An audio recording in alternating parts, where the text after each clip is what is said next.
لا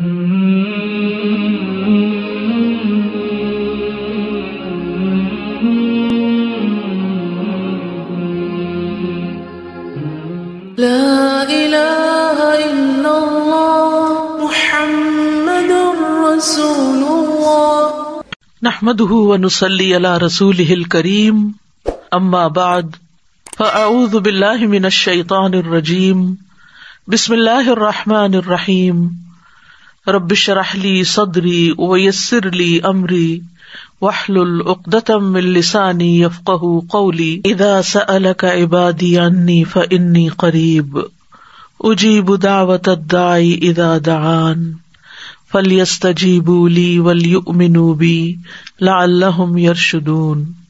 اور جب میرے بندے آپ سے میرے بارے میں سوال کریں تو کہہ دیجئے بے شک میں قریب ہوں، میں پکارنے والے کی پکار کا جواب دیتا ہوں۔ جب وہ مجھے پکارے تو ان کو چاہیے کہ وہ بھی میرا حکم مانیں اور مجھ پر ایمان رکھیں تاکہ وہ ہدایت پا جائیں۔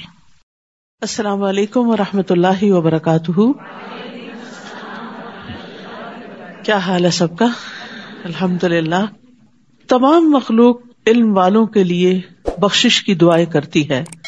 رسول اللہ صلی اللہ علیہ وسلم نے فرمایا، علم والوں کے لیے تمام مخلوق بخشش کی دعا کرتی ہے، حتیٰ کہ سمندر میں مچھلیاں بھی۔ یعنی آپ علم میں مشغول ہو جاتے ہیں اور بعض اوقات یہ مشغولیت اور مصروفیت اتنی زیادہ ہو جاتی ہے کہ اپنے لیے دعا کا وقت بھی نہیں رہتا، تو باقی مخلوق آپ کے لیے دعا کرنے لگتی ہے، اور خاص طور پر استغفار۔ کسی اور عمل پر ایسی دعائیں نہیں ملتی جتنی علم کے سیکھنے اور سکھانے پر ملتی ہیں۔ رسول اللہ صلی اللہ علیہ وسلم نے فرمایا، یقیناً اللہ اور اس کے فرشتے، تمام اہل زمین اور اہل آسمان، یہاں تک کہ چیونٹی اپنے سوراخ میں، اور مچھلیاں بھی اس شخص کے لیے دعائے خیر کرتے ہیں اور رحمت بھیجتے ہیں جو لوگوں کو بھلائی کی باتیں سکھاتا ہے۔ تو سیکھنے کے بعد آپ جو سیکھی ہوئی بات ہے کسی نہ کسی سے شیئر ضرور کیا کریں۔ یہ اس کا اتنا بڑا ریوارڈ، اتنی بڑی جزا ہے کہ آپ کے لیے باقی مخلوق دعائیں کرنے لگے گی۔ اور ہم کتنے محتاج ہوتے ہیں دعاؤں کے، خود بھی کرتے ہیں، اوروں سے بھی کہتے ہیں، لیکن اگر آپ اس کام میں مشغول ہو جائیں تو انشاءاللہ آپ کو ڈھیروں دعائیں ملیں گی۔ علم کے ذریعے جنت کے راستے آسان ہو جاتے ہیں۔ رسول اللہ صلی اللہ علیہ وسلم نے فرمایا، اگر کوئی شخص علم کا راستہ اختیار کرے تو اللہ اس کے لیے جنت کا راستہ آسان کر دے گا۔ تو یہ سفر جنت کی طرف جانے کا سفر ہے۔ یہ سفر صرف کسی کلاس روم کے لیے نہیں یا کسی ایک مجلس کے لیے نہیں، اس میں نیت جنت کا حصول ہونی چاہیے۔ اور یہ وہ علم ہے جو صرف دنیا میں نہیں، مرنے کے بعد بھی فائدہ دیتا ہے۔ رسول اللہ صلی اللہ علیہ وسلم نے فرمایا، جب انسان مر جاتا ہے تو اس کے تمام اعمال منقطع ہو جاتے ہیں، ختم ہو جاتے ہیں، سوائے 3 چیزوں کے۔ ان میں سے ایک صدقہ جاریہ، یا ایسا علم جو نفع مند ہو، یا نیک اولاد جو اس کے لیے دعا کرے۔ رسول اللہ صلی اللہ علیہ وسلم نے فرمایا، مومن کو اپنی وفات کے بعد جو اس کے عمل اور اس کی اچھائیاں پہنچتی ہیں، یعنی مرنے کے بعد بھی نفع کا سلسلہ جاری رہتا ہے، آپ کا پروفٹ آپ کو ملتا رہتا ہے قبر میں بھی، ان میں یہ بھی ہے جس علم کی اس نے تعلیم دی اور اسے پھیلایا، نیک اولاد جو پیچھے چھوڑی، قرآن مجید کا نسخہ جو کسی کو وراثت میں ملا، یعنی آپ کا قرآن تھا یا آپ نے کسی کو لے کر دیا اور وہ اس میں سے پڑھ رہا ہے، مسجد جو اس نے تعمیر کی، مسافر خانہ جو اس نے قائم کیا، نہر جو اس نے جاری کی، نہر، کنواں، پانی کا نل، ٹینک، کوئی بھی ایسی چیز جس سے لوگوں کو پانی ملتا رہے مخلوق کو، صدقہ جو اس نے اپنی زندگی میں صحت کی حالت میں نکالا، یعنی کوئی بیماری نہیں، کوئی پریشانی نہیں، پھر بھی آپ اللہ کے راستے میں دے رہے ہیں، ان سب کا ثواب اس کی موت کے بعد اسے ملتا رہے گا۔ تو اس لیے ہمیں ایسے کاموں کے لیے حریص ہونا چاہیے کہ جو ہمارے مرنے کے بعد بھی ہمیں فائدہ دے۔ یہ کس قدر نفع کا سودا ہے۔ اللہ سبحانہ وتعالی ہمیں خالص نیت کے ساتھ، شوق اور جذبے کے ساتھ اس علم کو حاصل کرنے اور پھر حاصل کرنے کے بعد بانٹنے کی توفیق عطا فرمائے۔ 7واں پارہ۔ اعوذ باللہ من الشیطان الرجیم، بسم اللہ الرحمن الرحیم وَإِذَا سَمِعُوا مَا أُنزِلَ إِلَى الرَّسُولِ تَرَى أَعْيُنَهُمْ تَفِيضُ مِنَ الدَّمْعِ مِمَّا عَرَفُوا مِنَ الْحَقِّ يَقُولُونَ رَبَّنَا آمَنَّا فَاكْتُبْنَا مَعَ الشَّاهِدِينَ۔ شروع کرتی ہوں اللہ کے نام سے جو بے انتہا مہربان نہایت رحم فرمانے والا ہے۔ اور جب وہ اس کلام کو سنتے ہیں جو رسول کی طرف نازل کیا گیا تو آپ دیکھتے ہیں کہ حق پہچان لینے کی وجہ سے ان کی آنکھیں آنسوؤں سے چھلک رہی ہوتی ہیں۔ وہ کہتے ہیں اے ہمارے رب، ہم ایمان لائے، پس ہمیں گواہی دینے والوں کے ساتھ لکھ دے۔ تو اللہ کے کلام کو سن کر رونا یہ صالحین کا طریقہ ہوتا ہے۔ علماء اللہ کی خشیت رکھتے ہیں اور اللہ کے ڈر سے روتے ہیں جب اللہ کا کلام سنتے ہیں، لیکن بے ہوش نہیں ہوتے۔ وہ اللہ سے دعائیں کرتے ہیں، سوال کرتے ہیں، لیکن چلاتے نہیں۔ اللہ سبحانہ وتعالیٰ نے ایسی کتاب نازل کی ہے جو سب سے بہترین ہے۔ اللہ نزل احسن الحدیث کتابا متشابہا مثانی تقشعر منہ جلود الذین یخشون ربہم ثم تلین جلودہم وقلوبہم الی ذکر اللہ۔ اللہ نے سب سے اچھی بات نازل فرمائی، ایسی کتاب جو آپس میں ملتی جلتی ہے، ایسی آیات جو بار بار دہرائی جانے والی ہیں۔ اس سے ان لوگوں کی کھالوں کے رونگٹے کھڑے ہو جاتے ہیں جو اپنے رب سے ڈرتے ہیں، یعنی یہ کتاب ان کے دلوں پر عجب طرح اثر کرتی ہے، پھر ان کی کھالیں اور ان کے دل اللہ کے ذکر کی طرف نرم ہو جاتے ہیں، یعنی ان کے اندر نرمی ہوتی ہے۔ یاد رکھیں 3 افراد کی آنکھیں قیامت کے دن آگ کو نہیں دیکھیں گی۔ ان میں سے ایک وہ آنکھ ہے جو اللہ کے ڈر سے رو پڑی۔ تو بنیادی طور پر یہ آیت نجاشی جو حبشہ کا بادشاہ تھا اور اس کے ساتھیوں کے بارے میں اتری کہ جب انہوں نے حضرت جعفر سے سورت مریم کی تلاوت سنی تو ان کی آنکھوں سے آنسو چھلک پڑے۔ یاد رکھیے آنکھ کا پانی، آنسو یا آنسو کا ایک قطرہ بھی دیکھنے میں ایک معمولی سی چیز ہے جو عموماً گر کے ٹپک کے کہیں گم ہو جاتا ہے، لیکن اپنے اندر اتنی طاقت رکھتا ہے کہ اگر خلوص نیت سے بہایا جائے، اللہ کے ڈر سے بہایا جائے تو پہاڑوں جیسے گناہ بھی معاف ہو جاتے ہیں۔ یاد رکھیے یہ آنسو اللہ کی یاد میں ہی بہنے چاہیے۔ لیکن ہم عام طور پر کن باتوں پہ روتے ہیں؟ ہمارے آنسو دنیا کے لیے بہتے ہیں یا آخرت کے لیے بہتے ہیں؟ ہمارے آنسو بندوں کی یاد میں بہتے ہیں یا اللہ کی یاد میں بہتے ہیں؟ ہم سب کو اس بات کا جائزہ لینا چاہیے۔ تو یہاں اللہ سبحانہ تعالیٰ نے ان لوگوں کی تعریف فرمائی ہے کہ جو اللہ کا کلام سن کے روتے ہیں، اور پھر وہ کیا کہتے ہیں؟ یقولون ربنا آمنا، کہ اے ہمارے رب ہم اس پر ایمان لے آئے، جو آپ نے اتارا ہم اس کو مانتے ہیں، اس کا انکار نہیں کرتے۔ فاکتبنا مع الشاہدین، ہمیں شاہدین کے ساتھ لکھ لیجئے۔ شاہدین سے مراد ابن عباس کہتے ہیں کہ محمد صلی اللہ علیہ وسلم اور ان کی امت کے لوگ ہیں، یہ گواہی دینے والی امت ہے۔ اور اس امت میں شامل کیسے ہوتے ہیں؟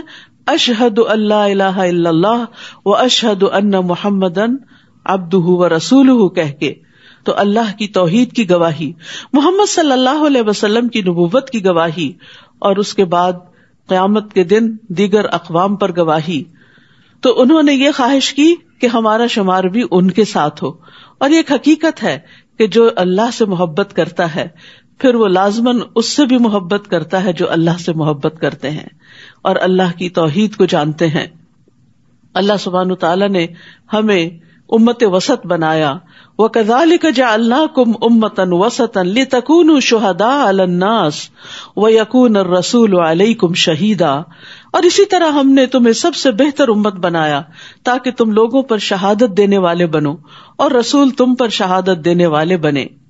وَمَا لَنَا لَا نُؤْمِنُ بِاللَّهِ وَمَا جَاءَنَا مِنَ الْحَقِّ، اور ہمیں کیا ہے کہ ہم اللہ پر ایمان نہ لائیں، ہم بھلا ایمان کیوں نہ لائیں، اور اس حق پر جو ہمارے پاس آ گیا، اور ہم امید رکھتے ہیں کہ ہمارا رب ہمیں جنت میں صالح لوگوں کے ساتھ داخل کرے گا. یعنی ایمان دل کے اندر ایک امید پیدا کر دیتا ہے. اگرچہ اپنے گناہ ہوتے ہیں لیکن ایمان لانے سے وہ سارے مٹ جاتے ہیں اور انسان خیر اور بھلائی اور جنت کے راستوں کی طرف چل پڑتا ہے.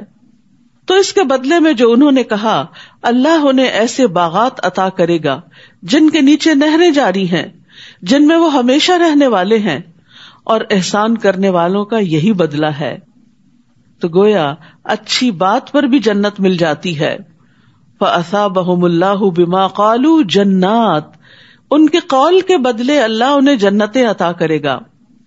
یاد رکھیے، اگر آپ مال کے ساتھ نیکی نہیں کرنے کے قابل کہ مال ہے نہیں، یا اپنے ہاتھ سے کوئی کام نہیں کر سکتے کہ آپ بیمار ہیں، کمزور ہیں، تو اچھی بات ہی کریں. پچھلے دنوں میرا ایک بزرگ خاتون سے ملنے کا اتفاق ہوا جن کی عمر تقریباً 100 سال کے قریب ہے، اور جتنی دیر ان کے پاس بیٹھنے کا اتفاق ہوا وہ اللہ کی تعریف ہی بیان کرتی رہی کہ اللہ کا شکر ہے، اللہ نے بڑی نعمتیں دی ہیں، مسلسل اللہ کا ذکر. تو میں نے ان پہ اتنا رش کیا کہ اس عمر میں لوگ سٹھیا جاتے ہیں، اس عمر میں لوگوں کی عقل ماری جاتی ہے اور طرح طرح کی باتیں کرتے ہیں، یا کبھی اولاد کے غم میں مبتلا رہتے ہیں اور کبھی کسی اور پریشانی میں یا صرف موت کے خوف میں، لیکن وہ مسلسل اللہ ہی کی تعریف بیان کر رہی تھی. تو یہ کتنی خوش قسمتی کی بات ہے کہ انسان اور کچھ نہیں کرنے کے قابل اب تو کم از کم اللہ کی تعریف بھی کرتا رہے. ایک دفعہ الحمدللہ کہنا زمین و آسمان کے درمیان کی فضا کو بھر دیتا ہے، میزان کو بھر دیتا ہے، اتنی زیادہ نیکیاں انسان کو ملتی. تو اچھی بات کے لیے زبان ہلانے میں آخر کیا مشکل ہے. لیکن افسوس یہ کہ زیادہ تر ہماری باتیں ایسی ہوتی ہیں کہ جو یا تو بندوں کا دل دکھا دیتی ہیں یا پھر بیکار کی ہوتی ہیں. رسول اللہ صلی اللہ علیہ وسلم سے ہانی بن یزید نے پوچھا کہ کون سی چیز جنت کو واجب کرتی ہے؟ آپ نے فرمایا تم عمدہ کلام کو اور کھانا کھلانے کو لازم پکڑ لو، یہ 2 کام کرو تو جنت تمہارے لیے ہے. مدینہ شریف پہنچتے ہی نبی صلی اللہ علیہ وسلم نے جو پہلا خطبہ دیا اس میں یہی تھا کہ اے لوگوں سلام پھیلاؤ، اچھی گفتگو کرو، صلہ رحمی کرو، اور رات کو جب لوگ سو رہے ہوں تو تم قیام کرو، تم سلامتی کے ساتھ جنت میں داخل ہو جاؤ گے. اسی طرح ایک اور حدیث میں آتا ہے کہ بے شک کوئی شخص اللہ کو راضی کرنے والی ایک بات کرتا ہے، ایک بات بس، وہ نہیں سمجھتا کہ اس کا وہاں تک اثر ہوگا جہاں تک حقیقت میں ہو جاتا ہے. اس کی وجہ سے اللہ اس کے لیے اپنی ملاقات کے دن تک کے لیے رضامندی لکھ لیتا ہے کہ میں اس سے راضی ہوں، اس بندے سے. ایک اور روایت میں آتا ہے بے شک بندہ اللہ کی رضامندی کی ایک بات زبان سے نکالتا ہے، وہ خود اسے کوئی اہمیت نہیں دیتا مگر اس کی وجہ سے اللہ اس کے درجے بلند کر دیتا ہے. تو درجات کی بلندی اچھی بات کے ذریعے بھی ہوتی ہے. الکلمۃ الطیبۃ صدقہ، اچھی بات کرنا صدقہ ہے. اس لیے اچھی باتوں کے حریص رہیے، اچھی باتیں کرنے کا شوق رکھیے. اور وہ جنہوں نے کفر کیا اور ہماری آیات کو جھٹلایا یہی لوگ جہنم کے ساتھی ہیں. یا ایھا الذین آمنوا، اے لوگوں جو ایمان لائے ہو، اللہ نے جو پاکیزہ چیزیں تمہارے لیے حلال کی ہیں انہیں حرام مت ٹھہراؤ، اور نہ تم حد سے تجاوز کرو، بے شک اللہ حد سے بڑھنے والوں کو پسند نہیں کرتا. تو ایمان والوں کے لیے عمدہ چیزیں، پاک چیزیں، لذیذ چیزیں، صاف ستھری چیزیں جن کو نفس پسند کرتے ہیں، جن کی طرف دل مائل ہوتے ہیں، وہ حلال کی ہیں، ان کو حرام کرنے کی ممانعت کی ہے. عموماً بعض ادیان میں لوگوں کے اندر یہ تصور پایا جاتا ہے کہ جو عبادت گزار ہوں یا علماء ہوں وہ اپنے اوپر عورتوں کو یا لذیذ کھانوں اور مشروبات کو حرام قرار دے دیں. یہ زہد ہے، یہ تقویٰ ہے، اور اپنے آپ کو صرف عبادت خانوں میں قید کر لیں. لیکن یہاں مومنوں کو کیا بتایا گیا کہ نہیں، طیب ہوں، پاک ہوں، جائز ہوں، حلال ہوں، وہ تم پر حرام نہیں، لیکن حدود کے اندر، اس میں بھی اسراف نہیں، زیادتی نہیں. تو جو چیزیں شریعت نے حلال کی ہیں ان کو خود سے کبھی بھی حرام نہیں کرنا چاہیے. نبی صلی اللہ علیہ وسلم کی غیر موجودگی میں کچھ لوگوں نے نبی صلی اللہ علیہ وسلم کی عبادت کے بارے میں پوچھا. جب بتایا گیا تو انہوں نے اس عمل کو کچھ کم سمجھا، کہا کہ آپ سے ہمارا کیا مقابلہ، آپ کے تو اگلے پچھلے سب گناہ معاف کر دیے گئے ہیں. تو ایک نے کہا میں تو ہمیشہ رات بھر نماز پڑھوں گا، دوسرے نے کہا میں تو ہمیشہ روزہ رکھوں گا، کبھی ناغہ نہیں کروں گا، تیسرے نے کہا میں تو عورتوں سے جدائی اختیار کر لوں گا، کبھی شادی نہیں کروں گا. نبی صلی اللہ علیہ وسلم تشریف لائے اور ان سے پوچھا کیا تم وہی لوگ ہو جنہوں نے یہ باتیں کہیں؟ اللہ کی قسم میں تم سب سے زیادہ اللہ سے ڈرنے والا ہوں اور میں تم میں سب سے زیادہ اللہ کا تقوی اختیار کرنے والا ہوں. میں روزہ بھی رکھتا ہوں اور افطار بھی کرتا ہوں, نماز بھی پڑھتا ہوں اور سوتا بھی ہوں, اور نکاح بھی کرتا ہوں. جس نے میری سنت سے بے رغبتی کی وہ مجھ سے نہیں. تو ہمارا دین ایک معتدل دین ہے جس میں دین اور دنیا کا بہترین امتزاج ہے کہ وہ نعمتیں جو دنیا میں اللہ نے اپنے بندوں کے لیے پیدا کی ان کو حدود کے اندر رہ کر اپنے لیے جائز سمجھتے ہیں, ان سے فائدہ اٹھاتے ہیں. اور کھاؤ اس میں سے جو اللہ نے حلال پاکیزہ رزق تمہیں عطا کیا ہے, اور اللہ سے ڈرو وہ جس پر تم ایمان رکھتے ہو. یعنی ایمان کس بات کا تقاضا کرتا ہے؟ تقویٰ کا, خشیت کا. پھر فرمایا اللہ تمہاری قسموں میں سے لغو قسموں پر تمہارا مواخذہ نہیں کرے گا, لیکن وہ ان قسموں پر تمہارا مواخذہ ضرور کرے گا جو تم نے مضبوط باندھی. تو قسم توڑنے کا کفارہ 10 مسکینوں کو اوسط درجے کا کھانا کھلانا ہے جو تم اپنے گھر والوں کو کھلاتے ہو, یا انہیں کپڑے پہنانا ہے, یا ایک گردن کا آزاد کرنا ہے. تو جو کوئی یہ نہ پائے تو 3 دنوں کے روزے رکھنا ہے. یہ تمہاری قسموں کا کفارہ ہے جب تم قسم کھاؤ, اور اپنی قسموں کی حفاظت کیا کرو. اسی طرح اللہ اپنی آیات یعنی احکامات تمہارے لیے واضح کرتا ہے تاکہ تم شکر ادا کرو. تو بعض اوقات انسان کی زبان پر ایسے الفاظ آ جاتے ہیں جن کے پیچھے اس کی کوئی نیت نہیں ہوتی, اور اس کے منہ سے بس ایسے ہی تکیہ کلام کے طور پر قسم کا لفظ نکل جاتا ہے. تو اللہ سبحانہ وتعالیٰ نے اپنا فضل فرماتے ہوئے بندوں کو خبر دی کہ ایسی قسموں پر اللہ تعالیٰ نہیں پکڑے گا جس کے پیچھے ارادہ نہیں تھا, لیکن جس قسم کو ارادے کے ساتھ کھایا گیا اس کی پکڑ ہوگی. اسی طرح جھوٹی قسم بھی قابل مواخذہ ہے. نبی صلی اللہ علیہ وسلم نے فرمایا جس نے جان بوجھ کر بڑی تاکید کے ساتھ جھوٹی قسم اٹھائی وہ اپنے چہرے کا ٹھکانہ جہنم میں بنا لے.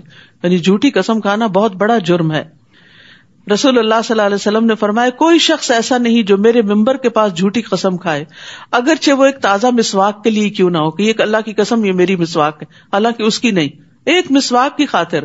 تو فرمایا مگر یہ کہ اس نے اپنا ٹھکانہ جہنم میں بنا لیا, یا فرمایا کہ اس کے لیے آگ واجب ہو گئی. تو جھوٹی قسم کھانا اور پکی قسم کھا کے پھر توڑ دینا یہ بہت بڑے جرائم ہیں. تو اگر کسی شخص نے قسم توڑ دی ہو تو اس شخص کو پھر کفارہ دینا چاہیے, جس کی تفصیل یہاں بیان کی گئی ہے. یا ایھا الذین آمنوا انما الخمر والمیسر والانصاب والازلام رجس من عمل الشیطان فاجتنبوہ لعلکم تفلحون. اے لوگو جو ایمان لائے ہو, بے شک شراب اور جوا اور بت اور فال نکالنے کے تیر ناپاک ہیں, شیطانی عمل ہیں, یہ سب شیطانی کام ہے, پس تم اس سے بچو تاکہ تم فلاح پاؤ. تو کامیابی کے لیے ضروری ہے کہ ان چیزوں سے بچا جائے. نبی صلی اللہ علیہ وسلم نے فرمایا یقیناً اللہ تعالیٰ نے شراب کو حرام قرار دیا, تو جس شخص کو یہ آیت پہنچ جائے اور اس کے پاس شراب میں سے کچھ موجود ہو تو نہ پیے اور نہ فروخت کرے, بیچ بھی نہیں سکتے. تو جس چیز کی کثیر مقدار نشہ آور ہو اس کی قلیل مقدار بھی حرام ہے. اسی لیے یہاں لفظ خمر استعمال ہوا ہے. خمر کہتے ہیں ما خامر العقل, جو عقل کو ڈھانپ لے. خمار عورت کے دوپٹے کو کہتے ہیں جو اس کے سر اور سینے کو ڈھانپ لیتا ہے. شراب سے کیوں منع کیا گیا؟ کیونکہ یہ ہر خباثت کی جڑ ہے. نبی صلی اللہ علیہ وسلم نے فرمایا شراب خباثتوں کی جڑ ہے, جس نے شراب پی اللہ اس کی 40 دن کی نماز قبول نہیں کرے گا. پس وہ آدمی جاہلیت کی موت مرے گا جس کے پیٹ میں مرتے وقت شراب ہوگی. یہ ایمان سے محروم کرنے والا فعل ہے. آپ نے فرمایا جب کوئی شراب پیتا ہے تو شراب پیتے وقت وہ مومن نہیں رہتا. یہ جنت سے محروم کرنے والا فعل ہے. ابو درداء سے روایت ہے کہ نبی صلی اللہ علیہ وسلم نے فرمایا شراب کا عادی جنت میں داخل نہ ہوگا. شراب سے متعلق ہر عمل ملعون ہے. فرمایا شراب سے متعلق 10 طرح سے لعنت کی گئی ہے. خود شراب پر, اس کے نچوڑنے والے پر, نچڑوانے والے پر, اس کے بیچنے والے پر, اس کے خریدنے والے پر, اس کے اٹھانے والے پر, جس کے پاس لے جائی جائے اس پر, اس کی قیمت کھانے والے پر, اس کے پینے والے پر, اس کے پلانے والے پر. انما یرید الشیطان ان یوقع بینکم العداوۃ والبغضاء فی الخمر والمیسر ویصدکم عن ذکر اللہ وعن الصلاۃ فہل انتم منتہون. شیطان تو صرف یہ چاہتا ہے کہ وہ شراب اور جوئے کے ذریعے تمہارے درمیان عداوت اور بغض پیدا کر دے. اللہ نے کیوں منع کیا شراب سے؟ کیونکہ اس سے بہت سی خرابیاں پیدا ہوتی ہیں، گھروں کے اندر بدمزگیاں پیدا ہوتی ہیں، روپے پیسے کا ضیاع ہوتا ہے، عقل ماری جاتی ہے، دشمنیاں پیدا ہو جاتی ہیں، اور سب سے بڑھ کر تمہیں اللہ کے ذکر اور نماز سے روک دیتی ہے. تو کیا تم ان کاموں سے باز آنے والے ہو؟ یعنی شراب بھی اور جوا بھی، ان دونوں کے یہ بدترین نقصانات ہیں کہ اس میں عداوت اور بغض کے علاوہ اللہ کے ذکر اور نماز سے رکاوٹ ہو جاتی ہے. وَأَطِيعُوا اللَّهَ وَأَطِيعُوا الرَّسُولَ وَاحْذَرُوا، اور اللہ کی اطاعت کرو اور رسول کی اطاعت کرو اور محتاط رہو. پھر اگر تم نے منہ موڑ لیا تو جان لو کہ بے شک ہمارے رسول کے ذمہ واضح طور پر پیغام پہنچا دینا ہے. یعنی اگر تم پھر بھی باز نہیں آئے تو میسج تم تک پہنچ گیا، پھر جواب کے لیے تیار رہو.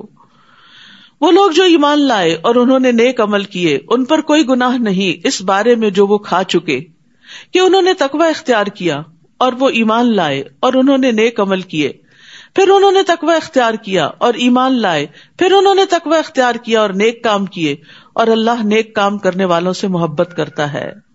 تو کھانے پینے کے معاملے میں اللہ کا خوف اور اللہ کا تقوی نہایت ضروری ہے.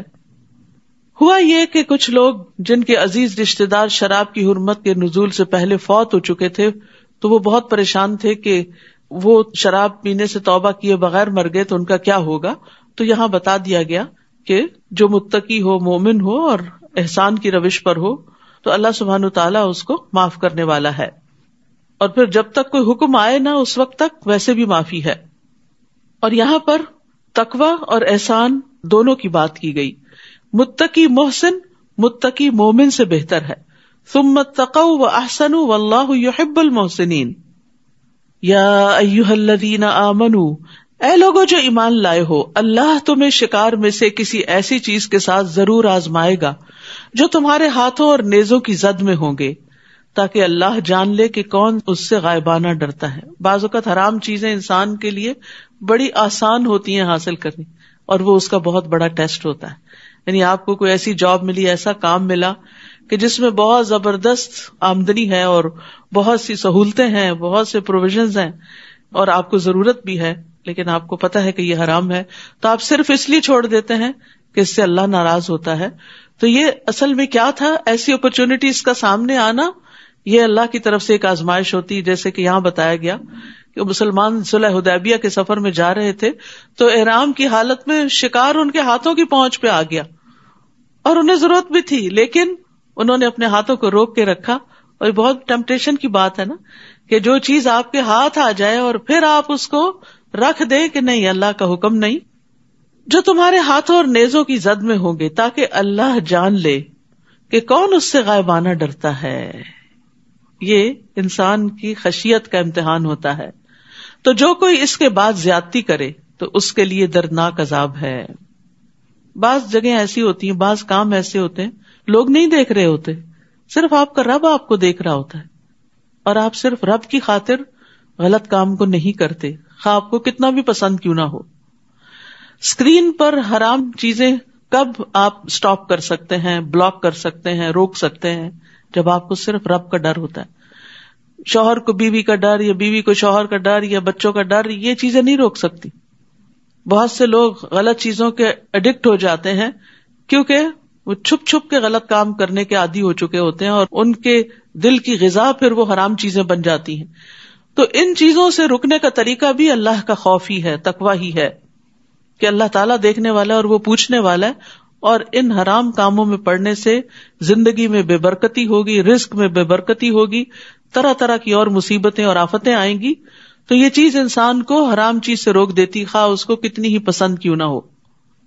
یا ایھا الذین آمنوا، اے لوگو جو ایمان لائے ہو، حالت احرام میں شکار نہ کرو، اور جس نے تم میں سے اسے جان بوجھ کر مارا تو اسی کی مانند چوپایوں میں سے بدلہ دینا ہوگا جو اس نے مارا، تو تب توبہ قبول ہوگی.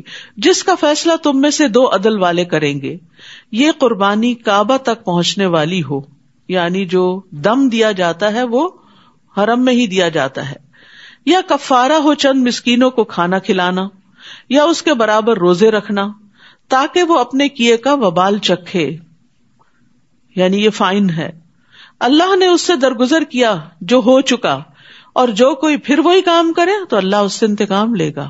یعنی غلط کام، غلطی کو بار بار ریپیٹ نہیں کرنا چاہیے، ورنہ اللہ کی پکڑ میں آ جائیں گے. اور اللہ بہت زبردست ہے، انتقام لینے والا ہے.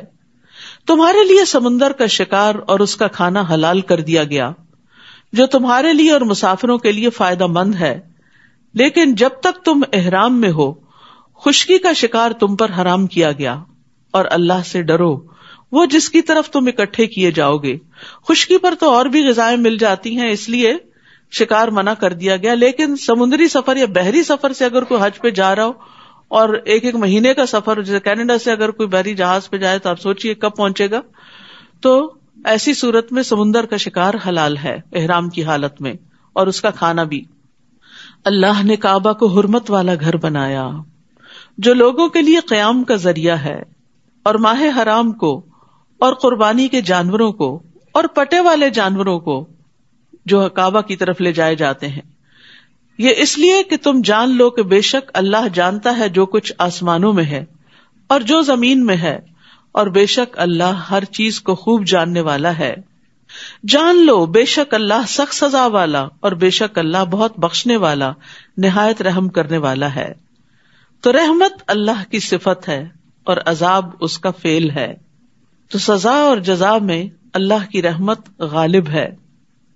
رسول کے ذمہ تو صرف پیغام پہنچا دینا ہے، اور اللہ جانتا ہے جو تم ظاہر کرتے ہو اور جو تم چھپاتے ہو. یعنی رسول صلی اللہ علیہ وسلم کی ذمہ داری پیغام پہنچانے کی ہے، منوانے کے لیے زبردستی کرنا آپ کی ذمہ داری نہیں. اور پھر ہدایت کی توفیق، جو حکم پہنچا اس پر عمل کی توفیق بھی اللہ دیتا ہے، اس پر ثواب بھی وہ دیتا ہے، اور اس پر جزا بھی وہی دیتا ہے، اور اسی سے ہی توقع رکھنی چاہیے. اور یہاں پر رسول کے بعد اللہ تعالیٰ کے پیغامات پہنچا دینے کی ذمہ داری کس پر ہے؟ امت محمد صلی اللہ علیہ وسلم پر ہے. اور اس کی دلیل کیا ہے؟ ابو بکر رضی اللہ عنہ کہتے ہیں کہ نبی صلی اللہ علیہ وسلم نے ہمیں قربانی کے دن خطبہ دیا اور فرمایا، بے شک تمہارے خون اور تمہارے مال تم پہ حرام ہے، جیسے اس دن کی حرمت تمہارے اس دن، اس مہینے میں اور اس شہر میں ہے، حتیٰ کہ تم اپنے رب سے جا ملو. خبردار، کیا میں نے حکم پہنچا دیا؟ لوگوں نے کہا جی ہاں. یعنی جو آپ نے حجۃ الوداع پہ خطبہ دیا تھا اس کے بارے میں پوچھ رہے کہ لوگوں میں نے تمہیں پیغام پہنچا دیا. اور پیغام سے مراد صرف وہ خطبہ نہیں بلکہ دین کا سارا پیغام. آپ نے فرمایا اے اللہ تو گواہ رہے. 3 دفعہ آپ نے انگلی اوپر اٹھائی اور فرمایا اللہم اشہد، اللہم اشہد، اللہم اشہد. اللہ تو گواہ رہنا، یہ سب گواہی دے رہے ہیں کہ میں نے اپنا فریضہ ادا کر دیا ہے. پھر آپ نے کیا فرمایا کہ میں نے تو فریضہ ادا کر دیا، اب تم نے کیا کرنا ہے؟ حاضر کو چاہیے کہ یہ تعلیمات غیر موجود کو پہنچا دے. جو یہاں موجود ہیں، جو آپ سے لے رہے ہیں، ان کی ذمہ داری ہے آگے پہنچائیں، کیونکہ بعض اوقات براہ راست سننے والے سے وہ شخص زیادہ یاد رکھتا ہے جسے بعد میں حکم پہنچایا جائے. اور اسی لیے آپ دیکھیں کہ بعد میں آنے والی جنریشن میں بے شمار حفاظ ہوئے، نہ صرف یہ قرآن مجید کے بلکہ حدیث کے حفاظ. اصل میں اسلامک ٹریڈیشن میں تو حافظ کہتے ہی اس کو تھے کہ کم از کم 1 لاکھ حدیثیں جس کو یاد ہوں. یعنی لوگوں کے نام کے ساتھ ہر ایک کے حافظ نہیں لگتا تھا، بہت ریئر ہوتا تھا یہ حافظ کا ٹائٹل. اب تو جس کو 4 سورتیں بھی یاد ہوں وہ بھی حافظ کہلوانا چاہتا ہے. فرمایا میرے بعد میں کافروں کی طرح مت بن جانا کہ ایک دوسرے کی گردنیں اڑانے لگو، یعنی آپس میں ایک دوسرے کو قتل مت کرنا. قل لا يستوي الخبيث والطيب ولو اعجبك كثرة الخبيث، کہہ دیجئے ناپاک اور پاک برابر نہیں ہو سکتے، ایک جیسے نہیں ہوتے، ایکول نہیں، اگرچہ تمہیں ناپاک کی کثرت اچھی لگے. پس اللہ سے ڈرو اے عقل والو تاکہ تم فلاح پا جاؤ. تو بات یہ ہے کہ پاک چیز پاک اثرات رکھتی ہے، اور پاکی کا انجام بھی پاک ہے، اچھا ہے، جنت ہے. حرام چیز، ناپاک چیز، اس کے اثرات زندگی میں بھی انسان پر منفی ہوتے ہیں اور مرنے کے بعد بھی انسان کو جہنم میں لے جانے والی ہے. اللہ سبحانہ وتعالیٰ صرف پاک ہی چیز کو قبول کرتا ہے. ان اللہ طیب لا يقبل الا طیبا، بے شک اللہ پاک ہے اور پاک ہی قبول کرتا ہے. پھر پاکیزہ کلمات ہی اس کی طرف اوپر اٹھتے ہیں اور عمل صالح انہیں اوپر اٹھاتا ہے، جیسے سورۃ فاطر میں آتا ہے. اور خبیث مال دنیا اور آخرت میں نقصان کا باعث ہے. یعنی یہ پاک اور ناپاک میں سب چیزیں آ جاتی ہیں، صرف مال اور کلمات ہی نہیں، ہر چیز میں پاکیزگی. تھوڑا مال اس زیادہ مال سے بہتر ہے جو انسان کو غافل کر دے. وَلَوْ أَعْجَبَكَ كَثْرَةُ الْخَبِيثِ، خواہ خبیث کی کثرت تمہیں اچھی ہی کیوں نہ لگے. یا ایھا الذین آمنوا لا تسألوا عن اشیاء ان تبد لکم تسؤکم، اے لوگو جو ایمان لائے ہو تم ایسی چیزوں کے بارے میں سوال نہ کیا کرو اگر وہ تم پر ظاہر کر دی جائیں تو تمہیں بری لگیں. کثرت سوال سے منع کیا گیا ہے کیونکہ اس سے دین مشکل ہو جاتا ہے. اور اگر تم ان کے بارے میں اس وقت سوال کرو جب قرآن نازل کیا جا رہا ہو تو وہ تمہارے لیے ظاہر کر دی جائیں گی، یعنی وقت آنے پر تمہارے سامنے آ جائیں گی. اللہ نے ان سے درگزر کیا اور اللہ بہت بخشنے والا بہت بردبار ہے. در حقیقت ان کے بارے میں تم سے پہلے بھی ایک قوم نے سوال کیا تھا، پھر وہ ان کا انکار کرنے والے ہو گئے. نہیں مقرر کیا اللہ نے کوئی بحیرہ اور نہ سائبہ اور نہ کوئی وسیلہ اور نہ کوئی حام. یہ مویشی جانور ہیں جن کو بتوں کے نام پہ چھوڑ دیا جاتا تھا مختلف حالتوں میں. اللہ سبحانہ تعالیٰ نے ان کے اوپر یہ فعل لازم نہیں کیا تھا، لوگوں نے خود ہی یہ چیزیں ایجاد کر لی، یہ بدعات ایجاد کر لی. لیکن وہ لوگ جنہوں نے کفر کیا وہ اللہ پہ جھوٹ گھڑتے ہیں اور ان میں سے اکثر عقل نہیں رکھتے. اور جب ان سے کہا جاتا ہے کہ آؤ اس چیز کی طرف جو اللہ نے نازل کی اور آؤ رسول کی طرف، تو وہ کہتے ہیں ہمیں وہی کافی ہے جس پر ہم نے اپنے باپ دادا کو پایا. یاد رکھیے دین کے معاملات میں، دین کے احکامات میں باپ دادا کے قول کی کوئی حیثیت نہیں. جب آپ کو کوئی کام عبادت سمجھ کے کرنا ہے تو اس لیے نہیں کرنا کہ وہ میری ساس بھی ختم دیتی تھی تو اس لیے میں بھی دیتی ہوں. اس کی کیا دلیل ہے؟ اگر دلیل نہیں ہے تو آپ یہ کام مت کریں. تو کسی بھی نیکی کے کام کو کرنے کے لیے آپ کے پاس یا تو قرآن کی کوئی آیت ہونی چاہیے یا رسول اللہ صلی اللہ علیہ وسلم کی کوئی سنت ہونی چاہیے، کوئی حدیث ہونی چاہیے، کوئی دلیل ہونی چاہیے. تو بہت سے لوگ غلط کام صرف اس لیے کرتے رہتے ہیں کہ وہ ان کی فیملی ٹریڈیشن ہے یا ان کے ماں باپ یہ کیا کرتے تھے، بس اس کے علاوہ کوئی دلیل نہیں. تو یہ دلیل آخرت میں قبول نہیں. کیا بھلا اگرچہ ان کے باپ دادا کچھ علم بھی نہ رکھتے ہوں پھر بھی وہ اپنے باپ دادا کی پیروی کریں گے اور نہ ہی وہ ہدایت یافتہ ہوں. تو لوگوں کے دین و دنیا کو ضائع کرنے کا ایک بہت بڑا سبب اللہ کی نازل کردہ ہدایت کو چھوڑنا اور آبا کی تقلید کرنا ہے. اور یہ صرف عبادات کے معاملے میں نہیں، بعض اوقات کلچر کے معاملے میں بھی کچھ ایسی چیزیں ہم نے اپنے اوپر حرام کر رکھی ہیں کہ جو اللہ کے دین نے حرام نہیں کی. مثلاً اپنی ذات سے باہر شادی نہیں کریں گے، اپنے خاندان سے باہر شادی نہیں کرنا، یا اسی طرح کی اور چیزیں جس کو دین نے منع نہیں کیا، حرام نہیں کیا، لیکن ہم نے خود ہی کر دیا. تو اس چیز کے بارے میں بھی ہمیں سوچنا چاہیے کہ جس چیز پر ہم سختی سے پابند ہو جاتے ہیں، اڑ جاتے ہیں، ڈٹ جاتے ہیں، دیکھنا چاہیے کیا واقعی اس پر اتنی ثابت قدمی کا حکم ہمارے دین نے بھی ہمیں دیا. یا ایھا الذین آمنوا، اے لوگو جو ایمان لائے ہو تم پر لازم ہے اپنی جانوں کو بچانا. یعنی سب سے پہلے انسان پر ذمہ داری اپنے آپ کی ہوتی ہے. جو بھٹک گیا وہ تمہیں کچھ نقصان نہ دے سکے گا جبکہ تم خود ہدایت پا چکے. اللہ کی طرف تم سب کا لوٹنا ہے، پھر وہ تمہیں بتائے گا جو تم عمل کرتے تھے. یعنی یہ نہیں کہ انسان لوگوں کی ہدایت کے لیے اور ان کو تبلیغ کرنے کے لیے اور ان کو نصیحتیں کرنے کے لیے تو اپنی زندگی کھپا دے اور خود اپنی عبادت کو بھول جائے اور نماز بھی وقت پہ نہ پڑھے. تو سب سے پہلے خود عمل کرنے کی ضرورت ہے. بعض لوگ اس آیت سے پھر ایک اور طرح کا معنی نکال لیتے ہیں کہ شاید نیکی کا حکم دینا یا برائی سے منع کرنا واجب نہیں، ہمیں تو صرف اپنی ہی فکر کرنی چاہیے. یہ اس آیت کا مطلب نہیں. اس آیت کا مطلب دراصل یہ ہے کہ جب ایک انسان اپنی تبلیغ میں اپنی پوری قوت کوشش صرف کر دے لیکن لوگ پھر بھی نہ مانے تو ان کی ذمہ داری بتانے والے پہ نہیں ہے. اس سے نہیں پوچھا جائے گا کہ لوگوں نے کیوں نہیں مانا. ان کا بھٹکنا تمہیں نقصان نہیں دے گا اگر تم خود ہدایت یافتہ ہو. ہاں اگر خود بھی ہدایت پر نہیں تو پھر پکڑ ہوگی. یا ایھا الذین آمنوا، اے لوگو جو ایمان لائے ہو جب تم میں سے کسی کو موت آئے تو وصیت کرتے وقت تم میں سے 2 عدل والوں کی گواہی ہو یا تمہارے علاوہ 2 اور لوگوں کی اگر تم زمین میں سفر کر رہے ہو پھر تمہیں موت کی مصیبت پہنچے. موت ایک مصیبت ہے، اسی لیے ہم کسی کے فوت ہونے پر کیا پڑھتے ہیں؟ الذین اذا اصابتہم مصیبۃ قالوا انا للہ و انا الیہ راجعون. تو سب سے بڑی مصیبت تو موت ہے، کیونکہ اس کا کوئی آلٹرنیٹ نہیں، نعم البدل نہیں. یعنی مال چلا جاتا ہے تو پھر مل جاتا ہے، آپ کا گھر بک گیا تو دوبارہ بھی خرید سکتے ہیں، کوئی نیبرز اچھے تھے چلے گئے تو کوئی اس سے اچھے نیبرز آ سکتے ہیں، لیکن اگر کوئی دنیا سے چلا گیا تو واپس نہیں آ سکتا. تو اسی لیے یہاں موت کو مصیبت کہا گیا.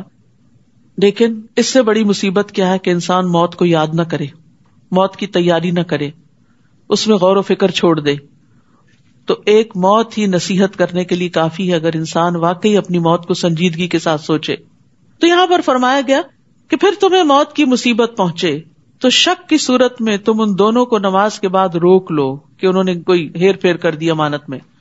پھر وہ دونوں اللہ کی قسمیں کھائیں کہ ہم اس قسم سے کوئی قیمت نہیں لے رہے اگرچہ وہ رشتہ دار ہوں، اور نہ ہم گواہی کو چھپا رہے ہیں. اگر ہم ایسا کریں تو بے شک تب ہم البتہ گناہگاروں میں سے ہوں گے. تو یہاں وصیت کی اہمیت کے بارے میں بھی پتہ چل رہا ہے کہ اگر انسان سفر پر بھی ہو تو بھی اسے اپنے مال کے بارے میں وصیت کرنی چاہیے. حدیث میں آتا ہے نبی صلی اللہ علیہ وسلم نے فرمایا کسی بھی مسلمان کو لائق نہیں کہ وہ 3 راتیں بھی نہ گزارے مگر اس حال میں کہ اس کی وصیت اس کے پاس لکھی ہوئی. یعنی اگر اس کے پاس کوئی ایسے مال و دولت ہے، ایک تو یہ ہے کہ جو بھی آپ کی ملکیت ہے وہ وارثوں کے اندر تقسیم ہو جاتی، لیکن اگر آپ اپنی زندگی میں کوئی اپنے مال کا حصہ کسی خاص مقصد کے لیے وقف کرنا چاہتے ہیں، کسی مسجد کے لیے، کسی دینی ادارے کے لیے، کسی غریب رشتہ دار کے لیے، کسی مسافر خانے کے لیے، کوئی کنواں کھدوانے کے لیے، کہ آپ کے مرنے کے بعد آپ کے مال میں سے وہ چیز نکال لی جائے اور اس فلاں مد میں دے دی جائے، تو اس کو انسان جلد از جلد لکھ لے اور لکھ کر رکھ لے تاکہ بعد میں پھر وارث سارا مال اپنے میں تقسیم کر لے اور آپ کے لیے کچھ بھی نہ بچے. یعنی آپ کا مال آپ کی زندگی میں آپ کا ہے، مرنے کے بعد آپ کا نہیں ہے.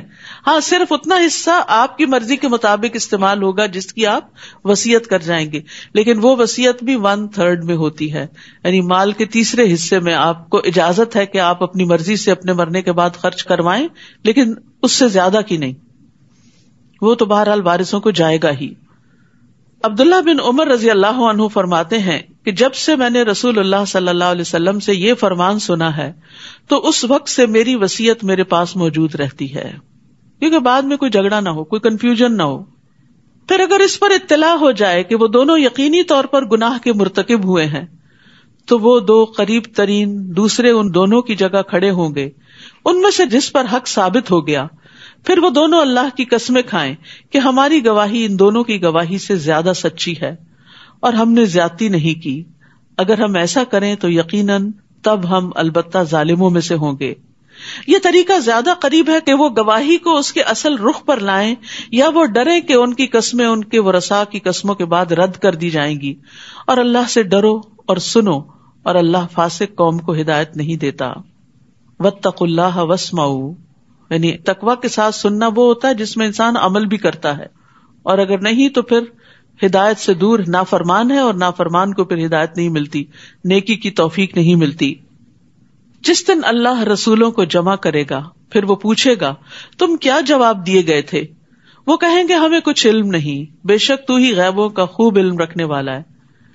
یعنی اس کا یہ مطلب نہیں کہ رسول انکار کر دیں گے کہ ان کی امتیں جو کچھ کرتی رہی انہیں پتا نہیں. یہ اصل میں اس دن کی ہیبت اور ہولناکی کی وجہ سے.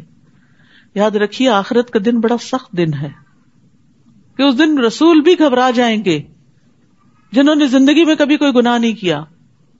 تو جس شخص کے دل میں اس دن کا ڈر آ جائے پھر اس کی زندگی میں تقویٰ آ جاتا ہے، پھر وہ برائیوں سے بچنے کی فکر کرتا ہے کہ میرا اس دن کیا بنے گا جب سبھی ساتھ چھوڑ جائیں گے، نہ مال کام آئے گا، نہ اولاد، نہ دوست، نہ رشتہ دار، نہ شہرت، نہ نام، کچھ بھی نہیں.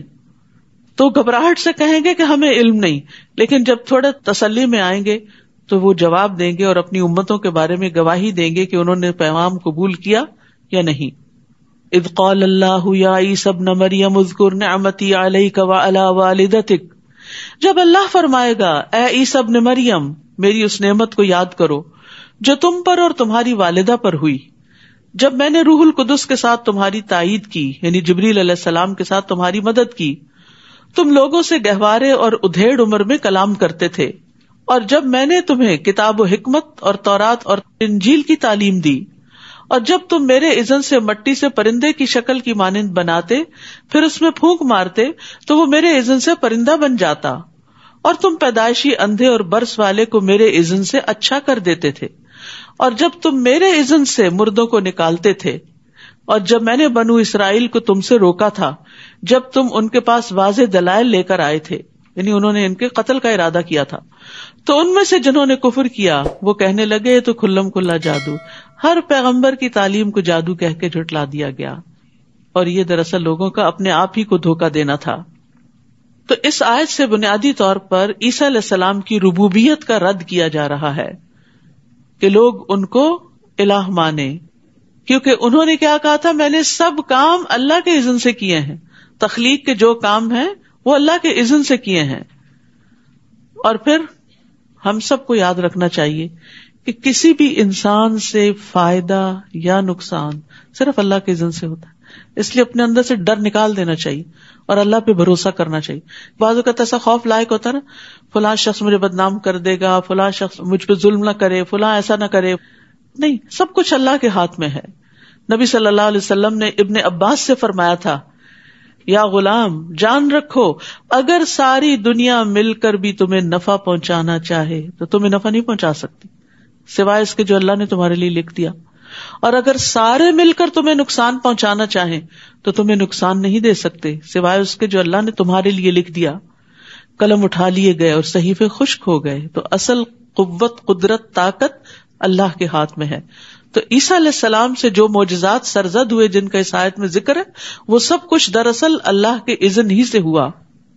اور یاد کرو جب میں نے حواریوں کی طرف الہام کیا کہ مجھ پر اور میرے رسول پر ایمان لاؤ، اللہ نے ان کے دل میں ڈالا، انہوں نے کہا ہم ایمان لائے، قالوا آمنا واشہد باننا مسلمون، اور گواہ رہو کہ بے شک ہم مسلمان ہیں۔ جب حواریوں نے کہا اے عیسیٰ ابن مریم، کیا تیرا رب یہ کر سکتا ہے کہ ہم پر آسمان سے ایک دسترخوان اتارے؟ اس نے کہا اللہ سے ڈرو اگر تم مومن ہو۔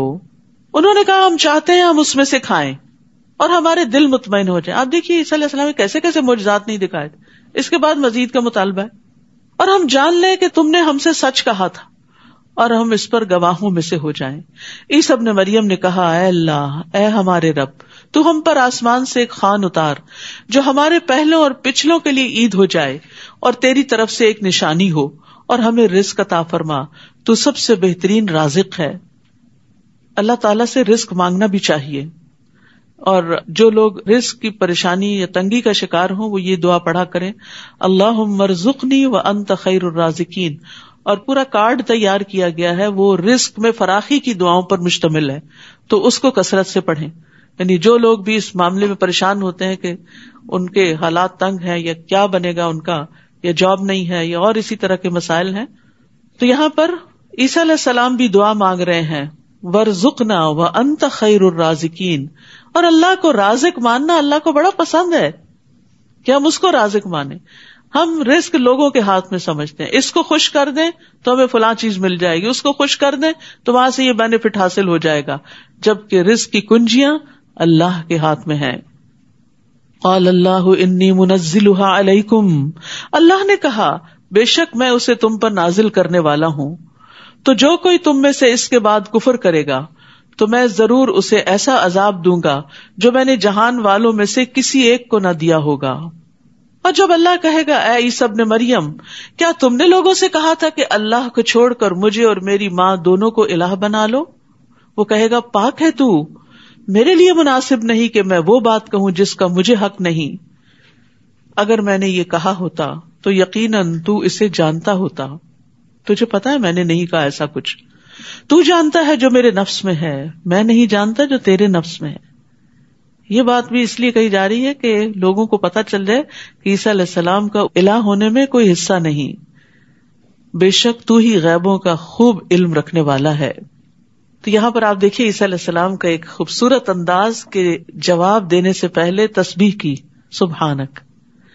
تو یہ بھی ایک اچھا انداز ہوتا ہے کہ بعض اوقات آپ کوئی دین کی بات بیان کر رہے ہوتے ہیں تو بیچ بیچ میں اپنے لیکچر کے دوران، گفتگو کے دوران آپ بار بار سبحان اللہ کا لفظ کہیں، یعنی بیان کرنے والا بھی اور سننے والے بھی جہاں کوئی بات دل کو لگے اللہ کی، وہاں سبحان اللہ پڑھیں کہ پاکی اللہ کے لیے، سب تعریف اللہ ہی کے لیے ہے.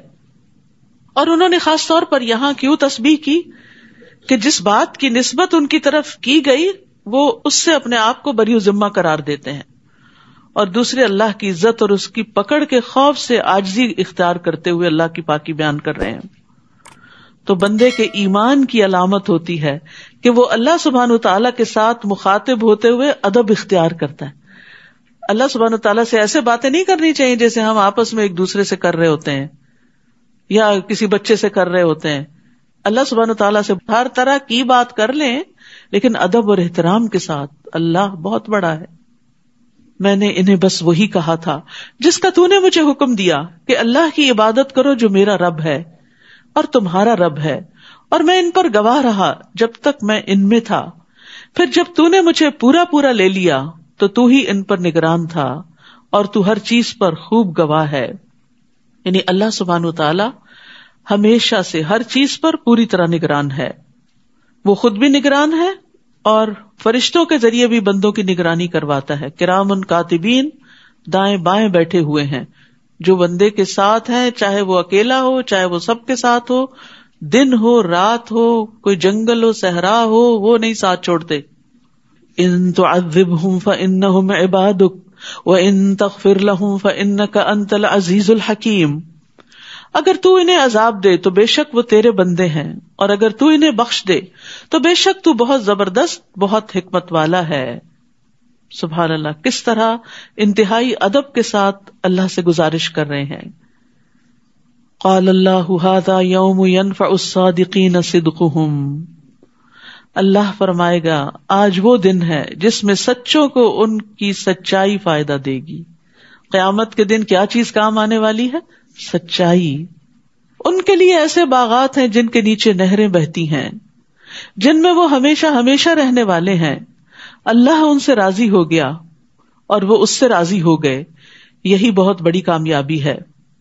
عبداللہ بن مسعود رضی اللہ عنہ سے روایت ہے کہ رسول اللہ صلی اللہ علیہ وسلم نے فرمایا، بے شک سچائی نیکی کا رستہ دکھاتی ہے. سچائی نیکی کا رستہ دکھاتی ہے اور نیکی جنت کی طرف لے جاتی ہے. اور آدمی سچ بولتا رہتا ہے یہاں تک کہ وہ صدیق کا مرتبہ حاصل کر لیتا ہے. اور جھوٹ برائی کا رستہ دکھاتا ہے اور برائی آگ کی طرف لے جاتی ہے. اور آدمی جھوٹ بولتا رہتا ہے یہاں تک کہ وہ اللہ کے ہاں جھوٹا لکھ دیا جاتا ہے، کذاب لکھ دیا جاتا ہے. للہ ملک السماوات والارض وما فیہن وہو علی کل شیء قدیر. اللہ ہی کے لیے ہے بادشاہت آسمانوں اور زمین کی اور جو کچھ ان میں ہے، اور وہ ہر چیز پر بہت قدرت رکھنے والا ہے. سورۃ الانعام. سورۃ الانعام مکی سورت ہے. ایک ہی مرتبہ میں بھی یہ سورت نازل ہوئی. کہا جاتا ہے کہ جب یہ سورت اتری تو 70,000 فرشتے اس کے ساتھ تھے. اس سورت میں بنیادی طور پر مشرکین کے اعتراضات اور ان کے اعمال کے بارے میں دلائل دیے گئے ہیں. بسم اللہ الرحمن الرحیم. الحمد للہ الذی خلق السماوات والارض وجعل الظلمات والنور ثم الذین کفروا بربهم یعدلون. سب تعریف اللہ کے لیے ہے جس نے آسمانوں اور زمین کو پیدا کیا اور اسی نے اندھیروں اور روشنی کو بنایا. پھر وہ لوگ جنہوں نے کفر کیا وہ اپنے رب کے ساتھ اوروں کو برابر قرار دیتے ہیں. سب تعریف حمد اللہ کے لیے ہے. ہم کہتے ہیں کسی کی ایسی تعریف جس میں محبت اور تعظیم پائی جائے اس کے صفات کے کمال کی وجہ سے، یعنی کامل صفات ہیں اس کی اور وہ واقعی تعریف کے لائق ہے. اور پھر جو تعریف کرنے والا ہے اس کے دل میں اس کی محبت بھی ہو اور عظمت بھی ہو. تعریف تو ہم بہت سی چیزوں کی کرتے ہیں لیکن جو تعریف محبت اور عظمت کے بغیر ہوتی وہ مدح کہلاتی ہے، جیسے بادشاہوں کی لوگ کرتے تھے، چاپلوسی، خوشامد وغیرہ کہ ان سے کچھ حاصل کر لیں. لیکن حمد اللہ ہی کے لیے ہے اس کی کامل صفات کی وجہ سے، اور کسی کے اندر کامل صفات نہیں ہے. اور پھر یہاں یہ کہا گیا الحمدللہ. قرآن کی 5 سورتیں ہیں جن کے پہلے الحمدللہ کا لفظ آتا ہے. تو یہ حمد اس لیے کہ وہ حمد کے لائق ہے, اور یہ کہا گیا کہ حمد اللہ ہی کے لیے. یہ نہیں کہا گیا میں حمد کرتا ہوں, کیونکہ میں ہر وقت تو نہیں کرتا. لیکن جب یہ کہہ دیا جائے حمد اللہ ہی کے لیے ہے تو پھر اس میں سے زمانہ نکل جاتا ہے ہمیشہ, ماضی میں بھی, حال میں بھی, مستقبل میں بھی, اور وہ اس کے لائق بھی ہے. تو سب تعریف اللہ ہی کے لیے ہے جس نے آسمانوں اور زمین کو پیدا کیا. یعنی کس بنا پر کہ اس کے اتنے بڑے بڑے کمالات ہیں, صفات کمال کی وجہ سے حمد ہے. یعنی اللہ سبحانہ تعالیٰ ہی خالق کائنات ہے, اس لیے سب تعریف اسی کی ہے. اور اس نے اندھیرے زیادہ ہیں اور روشنی کو بنایا. لیکن وہ لوگ جنہوں نے کفر کیا اللہ سے, اور یہاں اللہ کی الوہیت سے, کیونکہ ربوبیت سے تو اہل مکہ بھی انکار نہیں کرتے تھے کہ اللہ ہی رب ہے, لیکن اللہ کو الہ نہیں قرار دیتے تھے, اس کے ساتھ شرک کرتے تھے. فرمایا جنہوں نے کفر کیا اس بات کا, وہ اپنے رب کے ساتھ اوروں کو برابر قرار دے دیتے ہیں, یعنی بتوں وغیرہ کو. تو یاد رکھیے منعم حقیقی اللہ ہی ہے. رسول اللہ صلی اللہ علیہ وسلم کی دعوت کیا تھی؟ آپ نے فرمایا میں اس اللہ کی طرف دعوت دیتا ہوں جو اکیلا ہے. وہ اللہ کہ جب تم پر کوئی مصیبت آتی ہے اور تم اسے پکارتے ہو تو وہ تمہاری مصیبت کو دور کرتا ہے. جب تم کسی بیابان اور جنگل میں راستہ بھول جاؤ اور اس سے دعا کرو تو وہ تمہیں واپس پہنچا دیتا ہے. اور جب تم قحط سالی میں مبتلا ہوتے اور اس سے دعا کرتے ہو تو وہ تمہارے لیے پیداوار ظاہر کر دیتا ہے. تو یاد رکھیے حمد اور شکر اللہ ہی کے لیے ہے جو اکیلا رب ہے, مالک ہے, الہ ہے, عبادت کے لائق ہے. وہی ہے جس نے تمہیں مٹی سے پیدا کیا, پھر اس نے موت کا ایک وقت مقرر کیا اور قیامت کا وقت بھی مقرر ہے. یعنی ایک جرنی ہے, ایک سفر وہ ہے جو اس دنیا میں تم گزار رہے ہو, اور ایک پھر موت کے بعد, اور ایک پھر موت کے بعد جی اٹھنے کے بعد, پھر بھی تم شک کرتے ہو. وہ اللہ ہی ہے الہ برحق آسمانوں اور زمین میں, یعنی آسمان میں بھی وہی الہ ہے, زمین پر بھی وہی الہ ہے. وہ تمہارے پوشیدہ اور ظاہر کو جانتا ہے, اور وہ جانتا ہے جو کچھ تم کماتے ہو. تمہاری ساری کمائی, کوششیں اور تمہارے اچھے برے عمل سب اس کو پتا ہیں.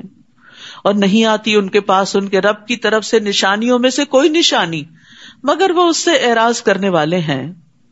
اعراض کا مطلب ہوتا ہے نشانیوں میں غور و فکر چھوڑ دینا, جبکہ غور و فکر کرنا واجب ہے. کائنات کی نشانیوں میں غور و فکر کرنے سے اللہ کی معرفت حاصل ہوتی ہے, اللہ تعالیٰ سے محبت پیدا ہوتی ہے, اللہ تعالیٰ کی قدرت سامنے آتی ہے, پھر اسی کے آگے جھکنے کو دل چاہتا ہے. تو آسمان اور زمین کے درمیان جو کچھ بھی ہے, ایک ذرے کے اندر چاہے غور فکر کرو یا بہت بڑے آسمان کے بیچ میں, یہ اللہ کی تخلیق کی نشانیوں میں سے ہیں جو انسان کو اللہ کی قربت عطا کرتی ہیں. بس تحقیق انہوں نے حق کو جھٹلا دیا جب وہ ان کے پاس آ گیا, بس ان قریب ان کے پاس اس چیز کی خبریں آئیں گی جن کا وہ مذاق اڑاتے تھے. کیا انہوں نے دیکھا نہیں کہ ہم نے ان سے پہلے کتنی ہی قوموں کو ہلاک کر دیا جنہیں ہم نے زمین میں ایسی قوت دے رکھی تھی جو ہم نے تمہیں نہیں دی. یعنی بڑی بڑی قوت والی ترقی یافتہ قومیں اللہ نے تباہ کر دی. اور ہم نے ان پر آسمان سے بہت برسنے والا میਂہ بھیجا, اور ہم نے نہریں بنائی جو ان کے نیچے بہتی تھیں. پھر ہم نے انہیں ان کے گناہوں کی وجہ سے ہلاک کر دیا, اور ان کے بعد ہم نے دوسری قومیں اٹھائیں. تو یاد رکھیے گناہ نعمت کے زوال کا باعث بنتے ہیں. اللہ نے نعمتوں کی فراخی کی, انہوں نے ناقدری کی, ناشکری کی. فَأَهْلَكْنَاهُمْ بِذُنُوبِهِمْ, تو ان کے گناہوں کی وجہ سے پھر ہم نے ان کو ہلاک کر دیا, نعمتیں ختم ہو گئیں اور ان کی جگہ اور لوگ دنیا میں آ گئے. تو یاد رکھیے ہر مصیبت گناہ کی وجہ سے ہی آتی ہے, اور صرف توبہ سے ہی اس کو دور کیا جا سکتا ہے. یہ بات اگر انسان یاد رکھے تو بہت سے مسائل سے چھٹکارا پا لے. تو گناہوں کی کثرت پر پھر عذاب آ جایا کرتا ہے. رسول اللہ صلی اللہ علیہ وسلم نے فرمایا چھوٹے گناہوں سے بھی اپنے آپ کو بچاؤ, کیونکہ بعض اوقات بہت سے چھوٹے گناہ بھی اکٹھے ہو کر انسان کو ہلاک کر دیتے ہیں. تو اس میں سیکھنے کی بات یہ ہے کہ جب کوئی مصیبت آئے تو انسان غور و فکر کرے کہ آئی کیوں, میں کیا غلط کرتا تھا, تو اس غلطی کو سوچ کر پھر توبہ کی جائے، اس کا کفارہ ادا کیا جائے، صدقہ خیرات کیا جائے تاکہ وہ مصیبت ٹل جائے. اور اگر ہم آپ پر کاغذ میں لکھی ہوئی ایک کتاب نازل کرتے جس کا وہ مطالبہ کر رہے تھے، پھر وہ اسے اپنے ہاتھوں سے چھو بھی لیتے، ٹچ کر لیتے، صرف دیکھتے نہیں چھوتے بھی، تب بھی جن لوگوں نے کفر کیا وہ ضرور کہتے یہ تو کھلا جادو ہے. اور انہوں نے کہا کہ اس پر کوئی فرشتہ کیوں نہیں اتارا گیا، اور اگر ہم کوئی فرشتہ اتار دیتے تو معاملے کا فیصلہ ہی کر دیا جاتا، پھر وہ مہلت نہ دیے جاتے. اور اگر ہم اس رسول کو ایک فرشتہ بناتے تو ہم اسے لازماً ایک آدمی ہی بناتے، اور ہم ان پر اس معاملے کو مشتبہ کر دیتے جس میں وہ اب شبہ کر رہے ہیں. اہل مکہ کہتے تھے کہ انسان کیوں پیغمبر ہے، وہ تو ہم جیسا ہی ہے، کوئی فرشتہ ہونا چاہیے. تو اللہ تعالیٰ نے فرمایا اگر فرشتہ اصلی شکل میں آئے تو تمہیں نظر ہی نہ آئے تو پھر کیا فالو کرو گے اس کو، اور اگر انسانی شکل میں آئے تو پھر وہ انسان ہی ہوگا، تو کیا فائدہ ایسا مطالبہ کرنے کا. اور یقیناً آپ سے پہلے کئی رسولوں کا مذاق اڑایا گیا، تو ان میں سے جن لوگوں نے مذاق اڑایا انہیں اسی عذاب نے گھیر لیا جس کا وہ مذاق اڑایا کرتے تھے. تو جب دین کی وجہ سے، آپ کے حجاب کی وجہ سے، یا آپ کی نماز کی وجہ سے، یا آپ دین کی تبلیغ کے کام کی وجہ سے آپ کا اگر مذاق اڑایا جائے تو غم نہ کیا کریں، اس کام کو چھوڑ نہ دیا کریں، کیونکہ پیغمبروں کا بھی مذاق اڑایا گیا جو اللہ کی محبوب ترین ہستیاں تھیں. غم نہ کریں کیونکہ عاقبت انجام تقوی والوں ہی کے لیے ہے. بعض اوقات یہ مذاق گھر سے باہر ہوتا ہے اور بعض اوقات گھر کے اندر بھی ہوتا ہے، کیونکہ بعض اوقات گھر میں کہتے ہیں اب تو تم روز ہی قرآن پڑھنے چل پڑی، اور اب تو تم ملانی بن جاؤ گی، اور اب فلاں بن جاؤ گی. تو ایسی صورت میں انسان سوچتا ہے کہ یہ روز مجھ سے باتیں نہیں سنی جاتی، بہتر ہے میں چھوڑ ہی دوں. نہیں، چھوڑنا نہیں ہے نیکی کے کام کو. بہت دفعہ ایسا ہوتا ہے کہ لوگ ناسمجھی کی بنا پر آج آپ کا مذاق کرتے ہیں لیکن کل وہی آپ کے انتہائی قدردان بھی ہو جاتے ہیں. تو یہ اللہ کی طرف سے ایک امتحان ہوتا ہے نا کہ کون شخص کتنا سچا ہے، کتنا مخلص ہے اپنے اس نیکی کے کام میں جو واقعی وہ کہہ رہا ہے کہ میں اللہ کے لیے کر رہا ہوں. کیونکہ جو کام اللہ کے لیے کیا جاتا ہے وہ بندوں کی باتیں بنانے پہ چھوڑ نہیں دیا جاتا. یہ ہماری نیت ہی کا ٹیسٹ ہوتا ہے. کہہ دیجئے چلو پھرو زمین میں، پھر دیکھو کیسا ہوا انجام جھٹلانے والوں کا. کہہ دیجئے کس کا ہے جو کچھ آسمانوں اور زمین میں ہے. کہہ دیجئے اللہ ہی کا ہے، اس نے اپنی ذات پر رحمت کرنا لازم کر لیا ہے. وہ تمہیں قیامت کے دن ضرور بضرور جمع کرے گا جس کے آنے میں کوئی شک نہیں ہے. وہ لوگ جنہوں نے اپنے آپ کو خسارے میں ڈالا بس وہ ایمان نہیں لائیں گے. یعنی ان کے سامنے جتنے بھی دلائل آ جائیں وہ نہیں مانیں گے. اور یہاں بڑی اچھی بات جو پتہ چل رہی ہے کہ رحمت اللہ نے اپنے اوپر لازم کی ہوئی، لہذا اللہ سے رحمت مانگا کریں. اللہم انی اسألک من فضلک ورحمتک فإنہ لا یملکھا الا انت. اے اللہ میں تجھ سے تیرے فضل اور تیری رحمت کا سوال کرتا ہوں کیونکہ بے شک تیرے سوا کوئی اس کا مالک نہیں، اور اسی کے لیے ہے جو آسمانوں اور زمین میں ٹھہرا ہوا ہے، اور وہ خوب سننے والا خوب جاننے والا ہے. یہاں خاص طور پر سکون کا ذکر کیا گیا ہے جو ٹھہرا ہوا ہے. سکون اللہ کی نعمتوں میں سے ایک بہت بڑی نعمت ہے. جب رات آتی ہے خاص طور پر تو بہت سی چیزیں چلنے سے رک جاتی ہیں اور ایک راحت کا سما ہوتا ہے، تو اس پر بھی اللہ کا شکر ادا کیا کریں. کہہ دیجئے کیا میں اس اللہ کے سوا جو آسمانوں اور زمین کا پیدا کرنے والا ہے کسی اور کو اپنا سرپرست بنا لوں، حالانکہ وہی سب کو کھلاتا ہے اور اسے نہیں کھلایا جاتا. کہہ دیجئے بے شک مجھے حکم دیا گیا ہے کہ میں اسلام لانے والوں میں سب سے پہلا ہو جاؤں، اور یہ کہ آپ ہرگز مشرکین میں سے نہ ہوں. کہہ دیجئے اگر میں اپنے رب کی نافرمانی کروں تو بے شک میں بڑے دن کے عذاب سے ڈرتا ہوں. جس سے اس دن عذاب پھیر دیا گیا تو یقیناً اس نے اس پر رحم کیا، اور یہی واضح کامیابی ہے. وَإِن يَمْسَسْكَ اللَّهُ بِضُرٍّ فَلَا كَاشِفَ لَهُ إِلَّا هُوَ.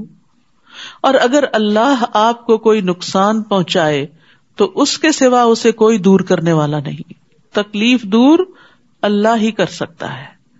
اور اگر وہ آپ کو کوئی خیر پہنچائے تو وہ ہر چیز پر خوب قدرت رکھنے والا ہے، وہ پہنچا سکتا ہے. وہ بندوں کی طرح محتاج نہیں ہے کہ ان کے پاس ہوگا تو کسی کو دیں گے اور جب نہیں ہوگا تو نہیں دیں گے. وہ تو خزانوں کا مالک ہے، زمین کے بھی اور آسمان کے بھی. بس مانگنے والے بنے، اور اس سے مانگنا ذلت کی بات نہیں، عزت کی بات ہے. بندوں سے مانگنا ذلت کی بات ہوتی ہے، اللہ سے مانگنا نہیں. اور وہ اپنے بندوں پر غلبہ رکھنے والا ہے اور وہ بہت حکمت والا خوب باخبر ہے. پوچھئے کون سی چیز گواہی کے اعتبار سے سب سے بڑی ہے؟ کہہ دیجئے میرے اور تمہارے درمیان اللہ ہی گواہ ہے، اور میری طرف یہ قرآن اس لیے نازل کیا گیا ہے تاکہ میں تمہیں اس کے ذریعے خبردار کروں اور اسے بھی خبردار کروں جسے یہ پہنچ جائے، یعنی جہاں تک یہ جائے سب کے لیے پیغام ہے. پوچھئے کیا تم واقعی گواہی دیتے ہو کہ اللہ کے ساتھ دوسرے الہ بھی ہیں؟ کہہ دیجئے میں گواہی نہیں دیتا. کہہ دیجئے بے شک وہ ایک ہی الہ ہے اور میں اس سے بری ذمہ ہوں جسے تم شریک ٹھہراتے ہو. وہ لوگ جنہیں ہم نے کتاب دی وہ اس طرح اسے پہچانتے ہیں جیسے وہ اپنے بیٹوں کو پہچانتے ہیں، یعنی نبی صلی اللہ علیہ وسلم کو اپنے بیٹوں جیسا پہچانتے ہیں. وہ لوگ جنہوں نے اپنے آپ کو خسارے میں ڈالا سو وہ ایمان نہیں لاتے، یعنی جان کر بھی انجان بن جاتے ہیں، انکار کرتے ہیں. تو یہ سراسر خسارے اور نقصان کی بات ہے. اور اس سے بڑا ظالم کون ہے جو اللہ پر جھوٹ گھڑ لے یا اس کی آیات کو جھٹلائے؟ بے شک ظالم فلاح نہیں پائیں گے. اور جس دن ہم ان سب کو اکٹھا کریں گے پھر ہم ان شرک کرنے والوں سے پوچھیں گے کہاں ہیں تمہارے شریک جن کی خدائی کا تم دعویٰ کرتے تھے؟ پھر اس پر ان کا عذر بس یہی ہوگا کہ وہ کہیں گے قسم اللہ کی جو رب ہے ہمارا، ہم شرک کرنے والے نہ تھے. وہاں پھر اپنے ہی عمل کو جھٹلا دیں گے، شرک کا انکار کر دیں گے. دیکھیے کس طرح انہوں نے اپنے نفسوں پر جھوٹ بولا اور گم ہو گئے ان سے جو وہ گھڑا کرتے تھے.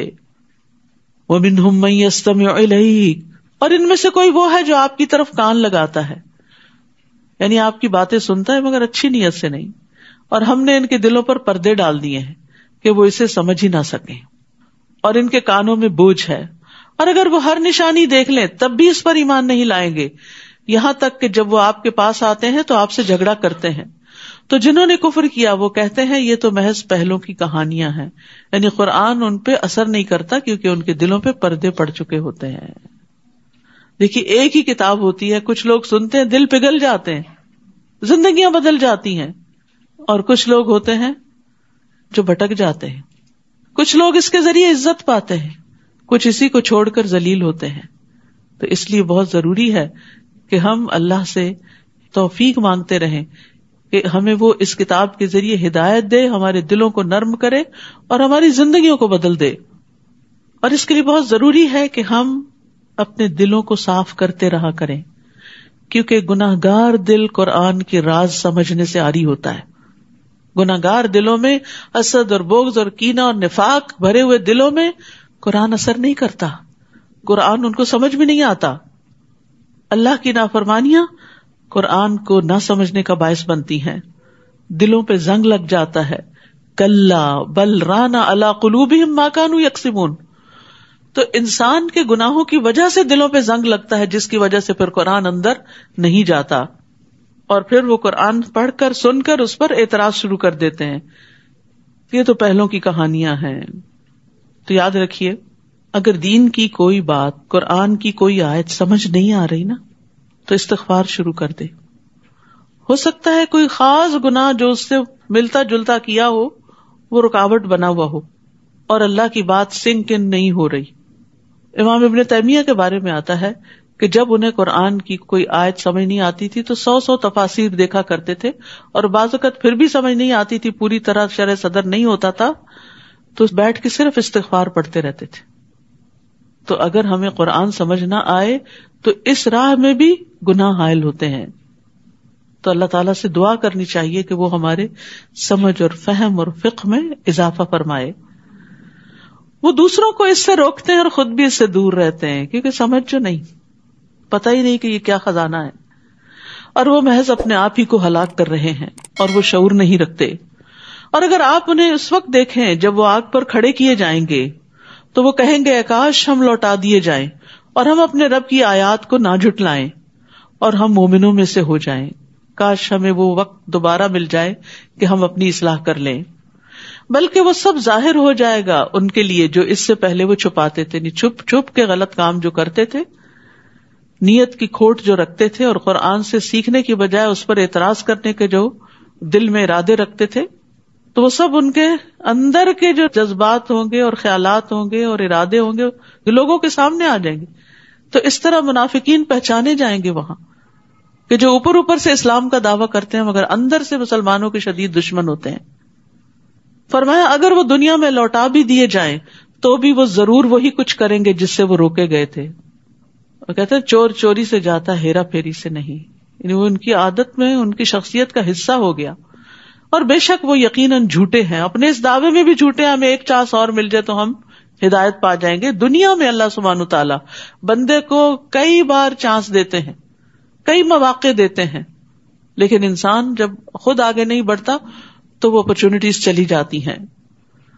اور انہوں نے کہا یہ ہماری دنیا کی زندگی اصل زندگی ہے اور ہم ہرگز اٹھائے جانے والے نہیں. یاد رکھیے اہل مکہ میں بھی کچھ لوگ ایتھیسٹ تھے کہ جو آخرت کو، خدا کو، کسی دین مذہب کو نہیں مانتے تھے. تو وہ کہتے تھے بس یہی زندگی ہے، جینا ہے، مرنا ہے، مر کے مٹی ہو جانا ہے، دوبارہ کوئی اٹھنا نہیں، کوئی حساب کتاب نہیں. اور کاش آپ دیکھیں جب وہ اپنے رب کے سامنے کھڑے کیے جائیں گے، یعنی اٹھائے جائیں گے، تو وہ کہے گا کیا یہ حق نہیں؟ اب بتاؤ جو تم کہتے تھے وہ کہاں گئی بات؟ وہ کہیں گے کیوں نہیں، قسم ہے ہمارے رب کی تو بالکل حق ہے. تو وہ کہے گا پس چکھو عذاب بوجہ اس کے جو تم کفر کرتے تھے، جو تم نے انکار کیا. قد خسر الذین کذبوا بلقاء اللہ، یقیناً خسارے میں رہے وہ لوگ جنہوں نے اللہ کی ملاقات کو جھٹلا دیا کہ اللہ کو کوئی حساب نہیں دینا. یہاں تک کہ جب ان کے پاس قیامت کی گھڑی اچانک آ جائے گی وہ کہیں گے ہائے افسوس ہمارا اس پر جو ہم نے اس کے بارے میں کمی کوتاہی کی، اور وہ اپنے بوجھ اپنی پشتوں پر اٹھائے ہوئے ہوں گے. خبردار کتنا برا ہے وہ بوجھ جو وہ اٹھائیں گے. دیکھیے جو لوگ اللہ کو نہیں مانتے، آخرت کو نہیں مانتے، ان کے پاس اس کی کوئی دلیل نہیں ہے، وہ صرف خواہشات ہیں، خیالات ہیں، کچھ باتیں ان کے دل میں اٹک گئی ہیں، کچھ شکوک و شبہات ان کے اندر پیدا کر دیے گئے. لیکن اگر وہ یہ سوچیں کہ دو میں سے ایک چیز یا اللہ ہے یا نہیں، تو سیف سائڈ تو یہی ہے نا کہ مان لیا جائے وہ ہے. لیکن اگر یہ کہتے ہیں ہے نہیں اور وہ سامنے آ گیا تو پھر تو خسارہ ہی خسارہ ہے. تو اللہ کی ملاقات جو ہے قیامت کے دن ہوگی جب اللہ بندوں سے ملاقات کرے گا. ہم سب کو اس کے حضور حاضر ہونا ہے، اس قیام کی تیاری کرنی چاہیے. اور یہ دنیا میں قیام جو ہے یہ دراصل اس کے آگے کھڑے ہونے کی تیاری ہے. وہ مشقت کا بہت طویل دن ہے جب انسانوں سے حساب لیا جائے گا. وَمَا الْحَيَاةُ الدُّنْيَا إِلَّا لَعِبٌ وَلَهْوٌ وَلَلدَّارُ الْآخِرَةُ خَيْرٌ لِلَّذِينَ يَتَّقُونَ أَفَلَا تَعْقِلُونَ. اور نہیں دنیا کی زندگی مگر ایک کھیل اور تماشا، اور البتہ آخرت کا گھر بہتر ہے ان لوگوں کے لیے جو تقوی اختیار کرتے ہیں. آخرت متقین ہی کے لیے ہے. وَالْعَاقِبَةُ لِلْمُتَّقِينَ جیسے دوسری جگہ فرمایا. کیا پھر تم عقل سے کام نہیں لیتے؟ تو یہاں دنیا کی حقیقت بتائی گئی، اس کو دو لفظوں سے بیان کیا گیا، لعب اور لہو.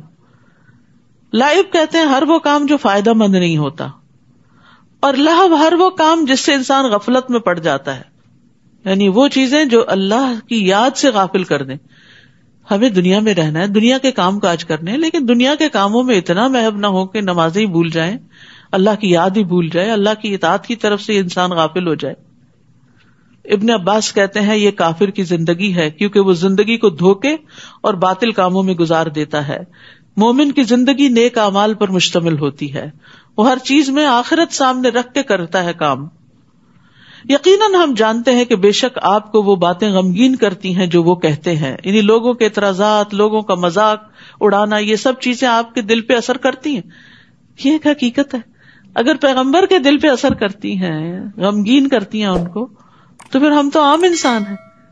تو جب کوئی ایسی بات کرتا ہے جو ہمارے خلاف پڑتی ہے، ہمارے نفس کے خلاف یا ہماری ذات کے خلاف، یا کوئی جھوٹا الزام، تو غمگین کرتا ہے، لیکن اس غم میں ڈوبنا نہیں چاہیے.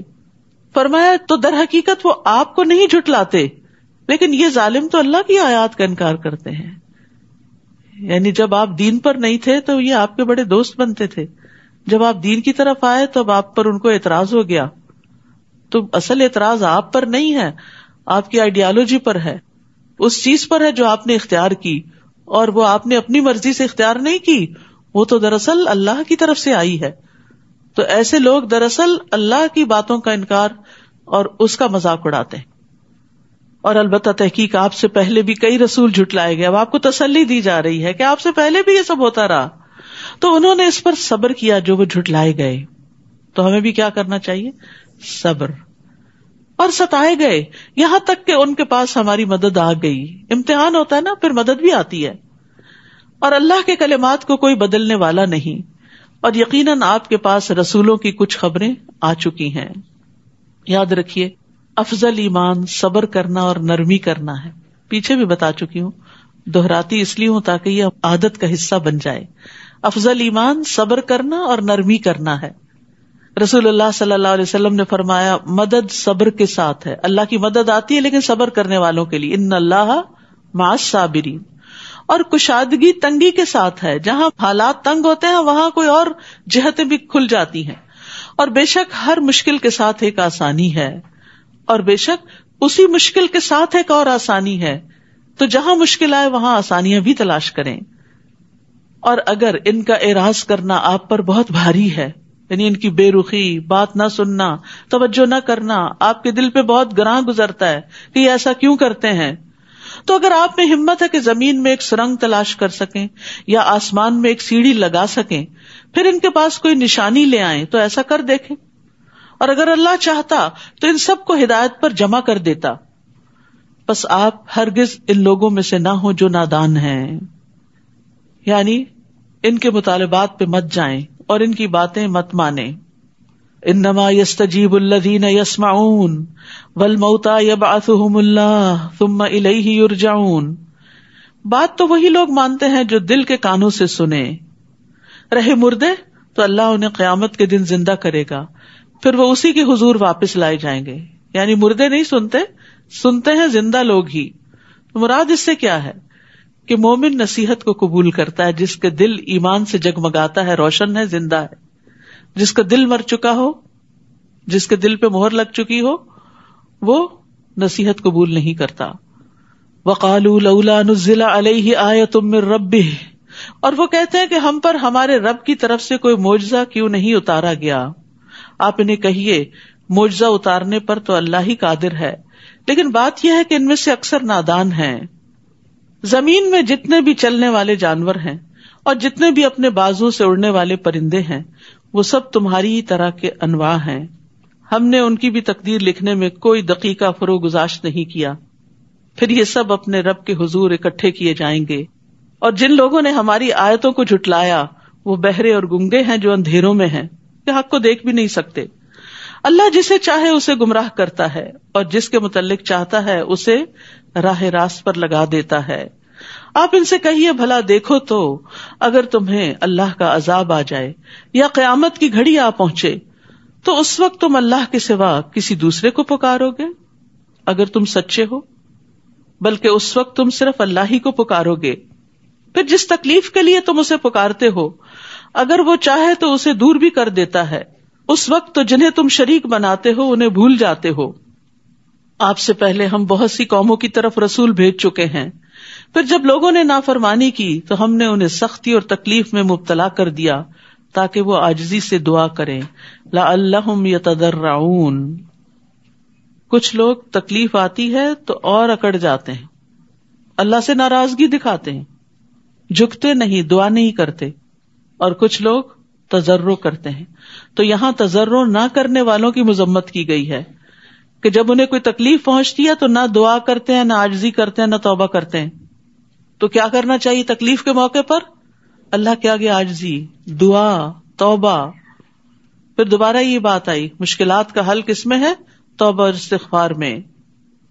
کچھ ایسے لوگ ہیں جب تکلیف آتی ہے تو عاجزی بھی اختیار کرتے ہیں, اللہ کی طرف رجوع کرتے ہیں, لیکن جب تکلیف دور ہو جاتی ہے تو پھر اکڑنے لگتے ہیں, روگردانی کرتے ہیں, پھر اپنی پرانی ڈگر پہ چلے جاتے ہیں. تو قابل تعریف وہ لوگ ہیں جو اللہ سے دعائیں مانگتے رہتے ہیں, اس کی بارگاہ میں توبہ کرتے رہتے ہیں, اپنی عبادت اور توبہ پر خوشحالی میں بھی ثابت قدم رہتے ہیں اور تکلیف میں بھی. اور جب تکلیف ٹل جاتی ہے تو بھی وہ اللہ ہی کے بن کے رہ جاتے ہیں. یعنی بہت سے لوگ یہ سوال کرتے ہیں کہ مجھ پر جو تکلیف آئی ہے یہ امتحان ہے یا آزمائش ہے. اگر آپ اس تکلیف کے بعد اللہ کی طرف راغب ہو گئے ہیں تو وہ امتحان اور آزمائش تھی، اور اگر اس کے بعد آپ اللہ سے ناراض ہو گئے ہیں تو یہ ایک طرح سے پنشمنٹ تھی. تو یاد رکھیے مشکل حالات میں زیادہ سے زیادہ اللہ تعالیٰ کی طرف رجوع کرنا چاہیے، عاجزی کرنی چاہیے، گڑ گڑا کے دعا مانگنی چاہیے، رو رو کے دعا مانگنی چاہیے. بعض اوقات ہم ایک وظیفہ کرتے ہیں، کوئی بتا دیتا ہے یہ چیز 1000 دفعہ پڑھو مشکل آسان ہوگی، 1000 میں سے ایک دفعہ بھی سمجھ کے اس کو نہیں پڑھتے کہ یہ ہے کیا پڑھ رہے ہیں. یہ تو کوئی تضرع نہ ہوا، یہ تو کوئی عاجزی نہ ہوئی. عاجزی کیا ہے کہ جو پڑھے اس کو سمجھ کے پڑھے اور پوری توجہ سے، اور اللہ کے آگے روئیں. اللہ کے آگے رونے سے بہت سی مشکلات آسان ہو جاتی. اب دیکھیں ایک بچہ جب ماں سے رو کے فریاد کرتا ہے تو ماں کیا کرتی؟ ناجائز مطالبہ بھی مان لیتی، نہیں دینی ہوتی ٹافی اس کو کہ کیوٹیز ہو گئی ہیں، لیکن اس سے اس کا رونا نہیں دیکھا جاتا. وَلِلَّهِ الْمَثَلُ الْأَعْلَى، اللہ تو ساری ماؤں سے بڑھ کے پیار کرنے والا ہے. تو کیا وہ ہمارے رونے پر ہم پہ ترس نہیں کھائے گا؟ لیکن ہم اللہ کے آگے روتے ہی کم ہیں، نہ اللہ کی خشیت سے روتے ہیں، نہ مصیبت آنے پہ روتے ہیں. بس دنیا کے مسائل ہی رونے کے لیے کافی ہیں، وہیں آنسو خشک کر لیتے ہیں رو رو کے.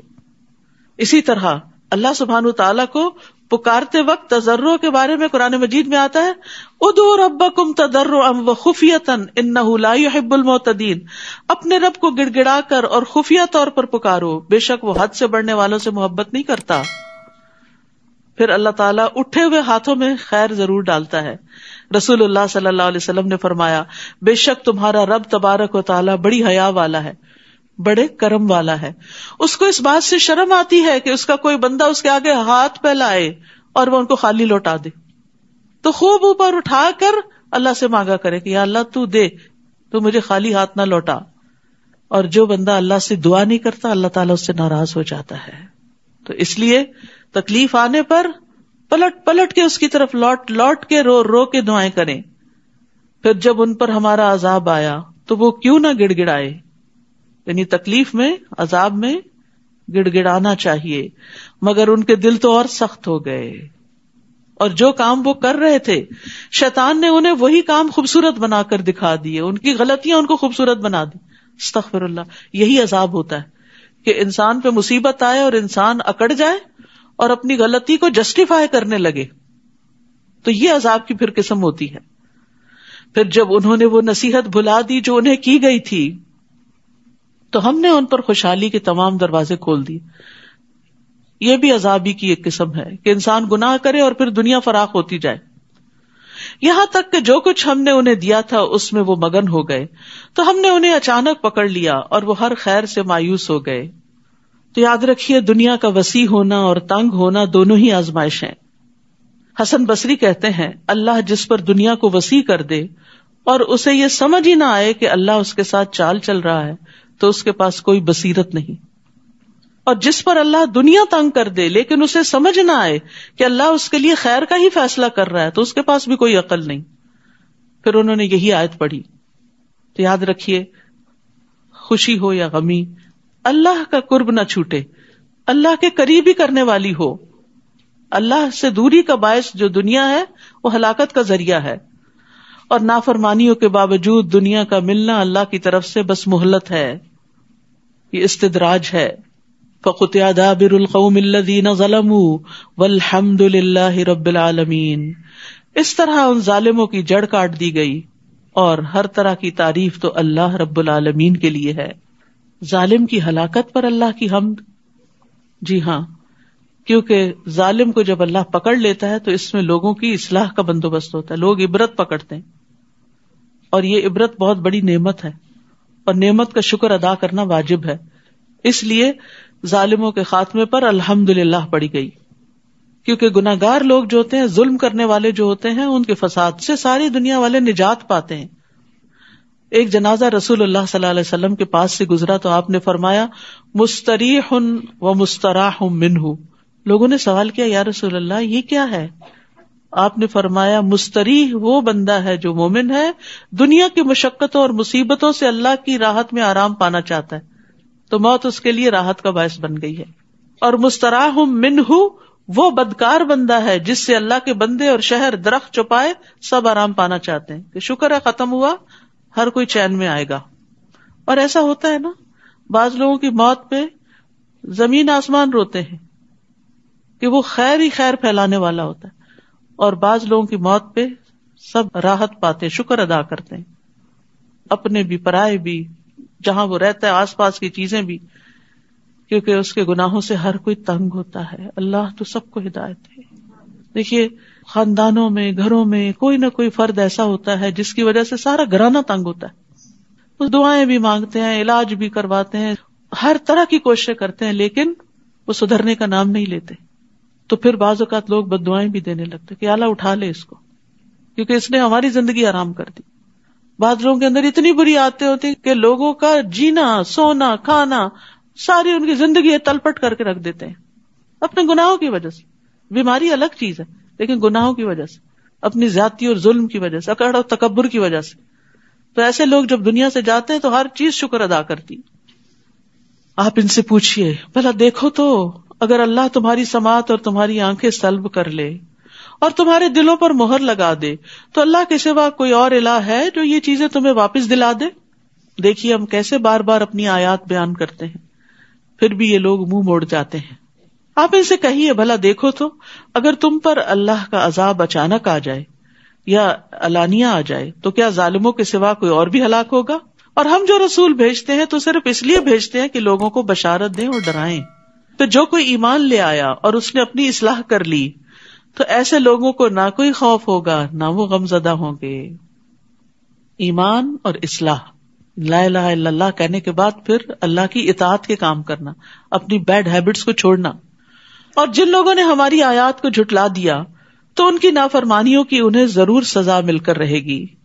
اے محمد صلی اللہ علیہ وسلم آپ ان سے کہیے میں یہ نہیں کہتا کہ میرے پاس اللہ کے خزانے ہیں، نہ ہی میں غیب کی باتیں جانتا ہوں، اور نہ میں کہتا ہوں کہ میں فرشتہ ہوں. میں تو صرف اس کی پیروی کرتا ہوں جو میری طرف وحی کی جاتی ہے. آپ ان سے پوچھئے کیا نابینا اور بینا برابر ہو سکتے ہیں؟ پھر تم لوگ کیوں نہیں سوچتے؟ اور آپ اس وحی کے ذریعے ان لوگوں کو ڈرائیے جو اس بات سے ڈرتے ہیں کہ انہیں ان کے رب کے ہاں اکٹھا کیا جائے گا جس کے بغیر ان کا نہ کوئی حمایتی ہوگا اور نہ سفارشی ہوگا. اسی طرح شاید وہ پرہیزگار بن جائیں. اور جو لوگ اللہ کی رضا چاہتے ہیں اور صبح و شام اپنے رب کو پکارتے ہیں انہیں اپنے ہاں سے دور نہ کیجیے. نبی صلی اللہ علیہ وسلم کو حکم دیا جا رہا ہے کہ جو لوگ صبح و شام اپنے رب کو پکارتے ہیں انہیں اپنی مجلس سے دور نہ کیجیے. ان کے حساب سے آپ کے ذمہ کچھ نہیں اور نہ آپ کے حساب سے کچھ ان کے ذمہ ہے، لہٰذا اگر آپ انہیں دور ہٹائیں گے تو بے انصافوں میں شمار ہوں گے. تو یہاں ذکر کے لیے صبح و شام کا لفظ آیا ہے، خاص وقت، کیونکہ یہ دونوں اوقات مشغولیت کے بھی ہوتے ہیں اور دنیا کے کاموں کا بھی غلبہ ہونے لگتا ہے. تو جو ان اوقات میں مشغولیت میں بھی اللہ کو یاد کرے گا تو وہ فرصت کے اوقات میں تو کرے گا ہی. اور اللہ سبحانہ تعالیٰ صبح و شام اپنے بندوں کی خبر بھی لیتا ہے. جب فرشتے تبدیل ہو کے اوپر جاتے ہیں نا تو اللہ تعالیٰ ان سے پوچھتے میرے بندے کیا کر رہے تھے، تو وہ کیا بتاتے ہیں وہ نماز پڑھ رہے تھے. فجر اور عصر کی نمازوں میں کرام کاتبین کی تبدیلی ہوتی ہے. اسی طرح ہم نے بعض لوگوں کے ذریعے دوسروں کو آزمائش میں ڈالا ہے تاکہ وہ انہیں دیکھ کر کہیں کہ کیا ہم میں سے یہی لوگ ہیں جن پر اللہ نے احسان کیا. دیکھو کیا اللہ اپنے شکر گزار بندوں کو ان سے زیادہ نہیں جانتا. یعنی یہ وہ لوگ ہیں جو ایمان کی نعمت کی قدر و قیمت کو جانتے ہیں اور اس کے ملنے پر اللہ کا شکر ادا کرتے ہیں. وَإِذَا جَاءَكَ الَّذِينَ يُؤْمِنُونَ بِآيَاتِنَا فَقُلْ سَلَامٌ عَلَيْكُمْ كَتَبَ رَبُّكُمْ عَلَى نَفْسِهِ الرَّحْمَةَ. اور جب آپ کے پاس وہ لوگ آئیں جو ہماری آیتوں پر ایمان لاتے ہیں تو آپ انہیں کہیے تم پر سلامتی ہو. یعنی جو لوگ کتاب سے محبت رکھتے ہوں، اس پر ایمان رکھتے ہوں اور اس سے آگے پھر اس کو پڑھتے پڑھاتے کیونکہ ایمان کے تقاضے ہیں یہ سارے، تو وہ سلامتی کے مستحق ہے، انہیں دعا دینی چاہیے. تمہارے رب نے اپنے اوپر رحمت کو لازم کر لیا ہے کہ تم میں سے کوئی شخص لا علمی سے کوئی برا کام کر بیٹھے پھر اس کے بعد وہ توبہ کر لے اور اپنی اصلاح کر لے تو یقیناً وہ معاف کر دینے والا اور رحم کرنے والا ہے. تو غلطی ہونے پر صبح شام رب سے توبہ کا موقع ہے. اللہ عز و جل رات کے وقت اپنا ہاتھ پھیلاتا ہے تاکہ دن کا گناہگار توبہ کر لے، اور دن کو اپنا ہاتھ پھیلاتا ہے تاکہ رات کا گناہگار توبہ کر لے، یہاں تک کہ سورج مغرب سے طلوع ہو جائے. تو غلطیوں پر ندامت کے ساتھ استغفار کرنی چاہیے اور آئندہ زندگی کو بہتر بنانا چاہیے.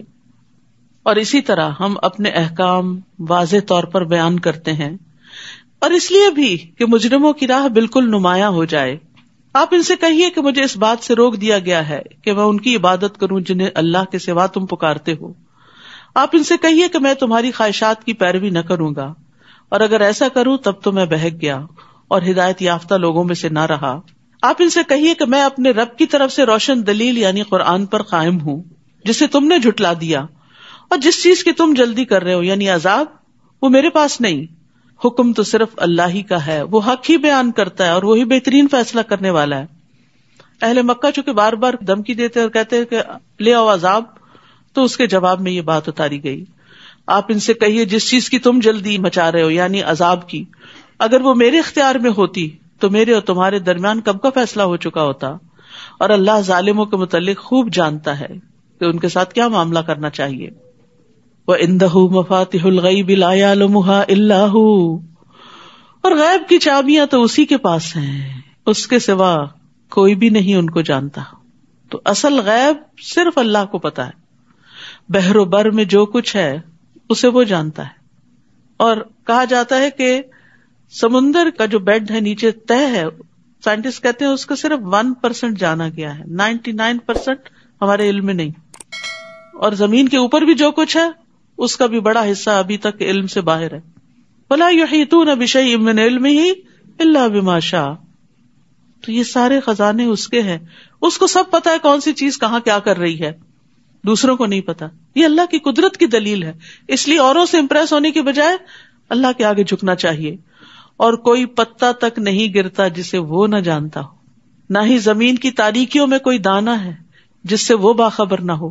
اور تر اور خشک جو کچھ بھی ہو سب کتاب مبین میں موجود ہے. لوح محفوظ میں ہر چیز کا ریکارڈ موجود ہے. ہم لوگوں کے علم سے متاثر ہو جاتے ہیں. کسی نے ایک کی بجائے اگر 2 PhDs کی ہے تو اس کے آگے تو جھک ہی جائیں گے کہ جو یہ کہتا ہے صحیح ہے غلط ہے بس یہی مان لو. اور جو اللہ کہتا ہے، جو اللہ کی کتاب میں بتایا گیا، اس کو بس ریلکٹنٹلی لیتے ہیں، یقین نہیں کرتے. جبکہ اللہ کا علم ہر چیز پر چھایا ہوا ہے، ہر چیز کو اپنے گھیرے میں لیے ہوئے، اس لیے جو بات وہ کرتا ہے وہ سب سے زیادہ فائدہ مند ہے. ہمارا اس پر ایمان ہونا چاہیے. تو کہتے ہیں نا دانے دانے پہ مہر ہے. جو بات ہم کرتے ہیں وہ یہی ہے کہ اس کو پتا ہے کہ کون سا دانا کون کھائے گا، یہ اس کو پہلے سے پتا ہے، ہمیں نہیں پتا ہوتا. ہم اپنے سامنے پتا اترتے ہوئے، گرتے ہوئے، لہراتے ہوئے دیکھتے ہیں، ہمیں نہیں پتا ہوتا کہاں گرے گا. ہم کہتے ہیں یہاں گرے گا، وہاں گرے گا، وہ وہاں جا گرتا ہے، لیکن اس کو پتا ہے کہ وہ ایگزیکٹلی کہاں جا کے گرے گا. تو اس کا علم کامل ہے، ہمارا علم ناقص ہے، چاہے کوئی انسان بھی ہو. وہی تو ہے جو رات کو تمہاری روحیں قبض کر لیتا ہے نیند کی حالت میں، بے ہوش ہوتے ہو، کچھ پتا نہیں. نیند موت کی بہن ہے. اور جو کچھ تم دن کو کر چکے ہو وہ بھی جانتا ہے. ہم خود بھولے ہوئے ہوتے ہیں. اگر آپ سے پوچھا جائے کل یہاں سے جا کر کیا کیا کیا، تو آپ کو سوچنا پڑے گا اچھا کیا کیا کیا. اور جب بتائیں گے تو بھی تو ہو سکتا ہے کوئی چیز مس کر جائیں، لیکن اس کو سب پتا ہے آپ اپنی گزشتہ زندگی میں ہر روز کیا کچھ کر چکے ہیں، سب اس کے ریکارڈ میں ہے. پھر دوسرے دن جسم میں روح بھیج کر وہ تمہیں اٹھا کھڑا کرتا ہے، یعنی نیند سے اٹھاتا ہے تمہیں، تو ایک خاص روح اندر آتی ہے، تب اٹھتا ہے انسان، تاکہ مقرر مدت پوری کر دی جائے، یعنی موت تک زندگی پوری ہو جائے. پھر اسی کی طرف تمہارا لوٹنا ہے. ثم الیہ مرجعکم، پھر وہ تمہیں بتائے گا کہ تم دنیا میں کیا کرتے رہے ہو. وہاں جا کے ہمارے ان اعمال کا ہمیں حساب دینا ہوگا. وَهُوَ الْقَاهِرُ فَوْقَ عِبَادِهِ وَيُرْسِلُ عَلَيْكُمْ حَفَظًا، وہ اپنے بندوں پر پوری قدرت رکھتا ہے اور تم پر نگران فرشتے بھیجتا ہے. حتیٰ کہ جب تم میں سے کسی کو موت آتی ہے تو ہمارے فرشتے اس کی روح قبض کر لیتے ہیں، اور وہ اپنے کام میں ذرہ برابر کوتاہی نہیں کرتے، پوری کی پوری جان نکال کے لے جاتے ہیں. تو یہاں موت کا منظر بتایا گیا ہے. حدیث سے بھی بڑی وضاحت کے ساتھ پتہ چلتا ہے. نبی صلی اللہ علیہ وسلم نے فرمایا، مومن بندہ جب دنیا سے رخصت ہونے اور آخرت کے جانے کے قریب ہوتا ہے تو اس کی طرف آسمان سے روشن چہروں والے فرشتے آتے ہیں گویا کہ ان کے چہرے سورج کی طرح ہوں. ان کے پاس جنت کے کفنوں میں سے ایک کفن اور جنت کی حنوت یعنی خوشبو میں سے ایک خوشبو ہوتی ہے، یہاں تک کہ وہ اس کی تا حد نگاہ بیٹھ جاتے ہیں. اور یہ جو خوشبو کی بات ہے مجھے مونٹریال میں ایک نرس نے بتائی تھی، مسلمان نرس نے، جو اس وارڈ میں کئی سالوں سے کام کر رہی ہیں جہاں لوگوں کا آخری ٹھکانا ہوتا ہے، اس کے بعد وہ گھر نہیں جاتے، فوت ہو جاتے. تو کہنے لگی کہ اس اسنا مجھے ایک ایکسپیرینس ہوا ہے کہ ایک شخص جو مسلمان تھا اس کی موت سے تھوڑی دیر پہلے کمرہ خوشبو سے بھر گیا. تو وہ مجھ سے پوچھ رہی تھی کہ کیا چیز تھی. کہتی ایسی خوشبو کبھی ہم نے محسوس نہیں کی، اور پھر جب روح نکل گئی اور ہم نے اس کو لپیٹا سمیٹا تو خوشبو پھر ختم ہو گئی. اور کہتی میں اکیلی نہیں، سب نے وہ محسوس کی. پتہ نہیں اللہ کو اس کی کون سی نیکی پسند تھی. بہت سے لوگوں کے چہرے پہ نہیں لکھا ہوتا کہ وہ کیا کیا خیر کے کام چھپ چھپ کے کرتے ہیں، جو صرف اللہ کو پتا ہوتے ہیں. انہیں دکھاوے کا شوق بھی نہیں ہوتا کہ لوگ کیا دے دیں گے زیادہ سے زیادہ. تعریف کے 4 بول بھی دیے تو اس کے بعد تو ہوا میں اڑ جائیں گے، ختم ہو جائیں گے، ہمارے اعمال نامے میں تھوڑی آ جائیں گے. تو بہرحال نیک لوگوں کے پاس جو فرشتے آتے ہیں وہ خوشبو میں لپیٹا ہوا کفن لے کر آتے ہیں، یہاں تک کہ وہ تا حد نگاہ بیٹھ جاتے ہیں. پھر ملک الموت اس کے سرہانے آ کے بیٹھ جاتے ہیں اور کہتے ہیں یا ایتھا النفس الطیبہ اخرجی الی مغفرۃ من اللہ ورضوان، اے پاکیزہ نفس اللہ کی مغفرت اور رضامندی کی طرف نکلو. کیونکہ ساری زندگی اللہ کو راضی کرنے کا شوق رہا. چنانچہ اس کی روح اس طرح بہہ کے نکل جاتی ہے جیسے مشکیزے کے منہ سے پانی کا قطرہ بہہ جاتا ہے. پھر ملک الموت اسے پکڑ لیتے ہیں. جب وہ اسے پکڑ لیتے ہیں تو دوسرے فرشتے پلک جھپکنے کی مقدار میں اس کی روح کو ملک الموت کے ہاتھ میں رہنے نہیں دیتے. پھر ان سے لے کر کفن میں لپیٹ کر اپنی لائی ہوئی حنوت مل دیتے ہیں اور اس کے جسم سے ایسی خوشبو نکلتی جیسے مہکنے والی کستوری جو روئے زمین پہ پائی گئی ہو. پھر فرشتے اس روح کو لے کر اوپر چڑھ جاتے ہیں. ایسا ہی منظر لگتا ہے جیسے بچہ پیدا ہوتا ہے نا، تو نرس سے ڈاکٹر کھڑی ہوتی تو بچہ جو لیتی ہے فرسٹ اٹیمپٹ میں وہ فوراً دوسری نرس کو دیتی ہے اور وہ لے جا کے اس کو صاف کر کے اس کو لپیٹ دیتے ہیں کپڑے میں. تو ایسے ہی مرتے وقت روح نکل جاتی ہے اور وہ جنت کے لائے ہوئے کفن میں لپیٹ کر لے جائی جاتی ہے. اللہ سبحانہ وتعالی ہمیں بھی یہ دن نصیب کرے، اسی طرح روشن چہروں والے فرشتے آئے اور ساری زندگی ہمیں اللہ کی رضا طلب کرتے ہوئے گزارنے کا موقع ملے. پھر ان روحوں کو اللہ کی طرف لوٹایا جاتا ہے جو ان کا حقیقی مالک ہے. کون مالک ہے ہمارا؟ اللہ. سن لو، فیصلے کے سارے اختیارات اسی کے پاس ہیں اور اسے حساب لینے میں کچھ دیر نہیں لگتی. آپ ان سے پوچھئے بحر و بر کی تاریکیوں میں پیش آنے والے خطرات سے تمہیں کون نجات دیتا ہے، جسے تم عاجزی کے ساتھ اور چپکے چپکے پکارتے ہو کہ اگر اس نے ہمیں اس مصیبت سے نجات دے دی تو ہم ضرور اس کے شکر گزار ہوں گے. آپ ان سے کہیے کہ اللہ ہی تمہیں اس مصیبت اور ہر سختی سے نجات دیتا ہے، پھر بھی تم اس کے برابر قرار دیتے ہو، اوروں کو شریک ٹھہراتے ہو. آپ ان سے کہیے کہ اللہ اس بات پر قادر ہے کہ وہ تم پر تمہارے اوپر سے کوئی عذاب نازل کر دے یا تمہارے پاؤں کے نیچے سے تم پر کوئی عذاب مسلط کر دے یا تمہیں فرقے فرقے بنا کر ایک فرقے کو دوسرے سے لڑائی کا مزہ چکھا دے. یہ بھی عذاب کی قسم ہے، آپس کی لڑائیاں، چاہے خاندانوں میں ہوں یا آرگنائزیشنز میں ہوں یا ایون مسجدوں میں ہوں. دیکھیے ہم کس طرح مختلف طریقوں سے آیات بیان کرتے ہیں تاکہ وہ سمجھ جائیں. پر آپ کی قوم نے اسے یعنی قرآن کو جھٹلا دیا، حالانکہ وہ حق ہے. آپ ان سے کہیے کہ میں تم پر داروغہ نہیں کہ تمہیں راہ راست پر لا کر چھوڑوں. لِكُلِّ نَبَإٍ مُسْتَقَرٌّ وَسَوْفَ تَعْلَمُونَ. ہر خبر کے ظہور کا ایک وقت مقرر ہے اور عنقریب آپ کو سب کچھ معلوم ہو جائے گا. یہ بڑا اہم اصول ہے زندگی کا.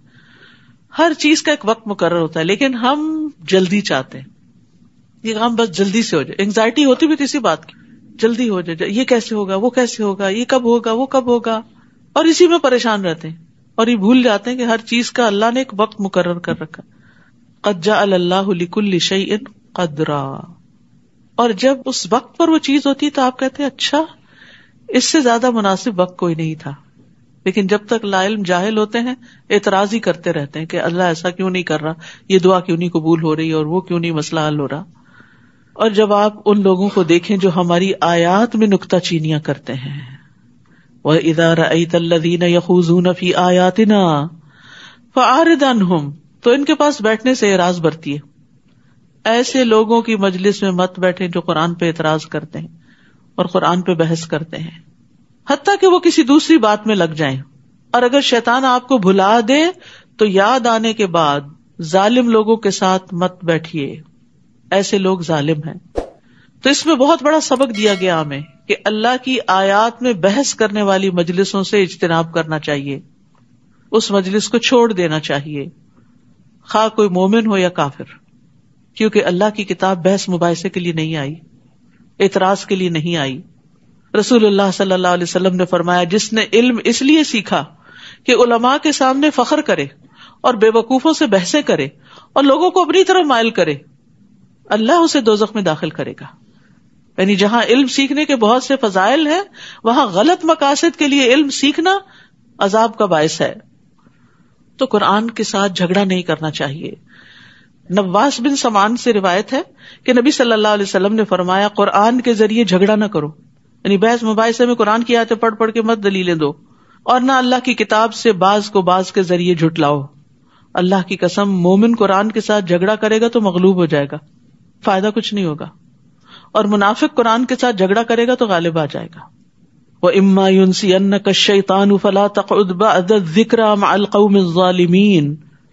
اور اگر شیطان تمہیں بھلوا دے تو اس سے کیا پتہ چلتا ہے؟ بھلی بات بھول جانا شیطان کی طرف سے ہوتا ہے. یعنی وہ جھگڑا کی محفل میں سے اٹھنا بھلوا دے تو جب یاد آئے تو ظالم لوگوں کے ساتھ مت بیٹھو. ان ظالموں کے حساب میں سے کسی چیز کی ذمہ داری ان لوگوں پر نہیں جو اللہ سے ڈرتے ہیں. یعنی اگر وہ بھٹک رہے ہیں تو ان کے بھٹکنے کی ذمہ داری ایمان والوں پر نہیں، کیونکہ بعض اوقات ایسا ہوتا ہے نا، خاندان والوں میں، دوستوں میں کوئی شخص قرآن پڑھ کر پھر قرآن ہی میں سے ایسی چیزیں نکالنا شروع کر دیتا ہے جو قرآن کے مطلب کے خلاف ہوتی. تو آپ سوچتے ہیں شاید ہمارے پڑھانے میں کوئی کمی رہ گئی یا بتانے میں کوئی کسر رہ گئی. آپ گلٹی فیل نہ کریں. نبی صلی اللہ علیہ وسلم کو تسلی دی جا رہی ہے ان کے بھٹکنے کی ذمہ داری آپ پر نہیں ہے، مگر نصیحت کرنا ان پر فرض ہے. یعنی خیر خواہی کی بات کرتے رہیں تاکہ وہ غلط کاموں سے بچیں. کیونکہ ہوتا یہ ہے کہ جب اللہ کی طرف سے آئی ہدایت کو صحیح رخ سے نہیں لیا جاتا نا، اس کے من مانے مطلب پہنائے جاتے ہیں، تو پھر انسان غلط رستے پہ چل پڑتا ہے، غلط کام کرنے لگتا ہے. تو اس لیے نصیحت کرنا فرض ہے. اور ان لوگوں کو چھوڑ دیجئے جنہوں نے اپنے دین کو کھیل اور تماشا بنا رکھا ہے اور دنیا کی زندگی نے انہیں فریب میں مبتلا کر رکھا ہے. اور انہیں قرآن کے ذریعے نصیحت کیجئے کہ ہر شخص اپنے اعمال کے بدلے میں گرفتار ہے. یعنی سوچ سمجھ کے کرو جو کچھ کر رہے ہو. اللہ کے سوا نہ اس کا کوئی حمایتی ہوگا اور نہ سفارشی، اور وہ کسی بھی چیز سے بدلہ دینا چاہے گا تو وہ قبول نہ کیا جائے گا. یہی لوگ ہیں جو اپنے کیے کے بدلے میں گرفتار ہیں، اور جو وہ کفر کرتے رہے ہیں تو اس کے بدلے انہیں پینے کو کھولتا پانی ملے گا اور انہیں دردناک عذاب ہوگا. تو یہاں پر دین کی عظمت کو اجاگر کیا گیا ہے کہ دین قابل احترام چیز ہے، جھگڑے کی چیز نہیں، بحث مباحثے کی چیز نہیں. اور انسان دنیا کی خاطر، یہ آتا ہے نا غرتہم الحیات الدنیا، دنیا کی اٹریکشن نے ان کو دھوکے میں مبتلا کر دیا، اور اب وہ دنیا کو حلال کرنے کے لیے اور دنیا کے پیچھے جانے کے لیے اور زیادہ دنیا حاصل کرنے کے لیے قرآن کی آیتوں میں تبدیلی چاہتے ہیں. تو اصل بات یہ ہے کہ قرآن جیسا ہے ویسے ہی لینا چاہیے، منمانی تعویلوں سے اس کے مطلب نہیں بدلنے چاہیے. وہ آتا ہے نا ایک شعر میں کہ خود نہیں بدلتے قرآن کو بدل دیتے ہیں.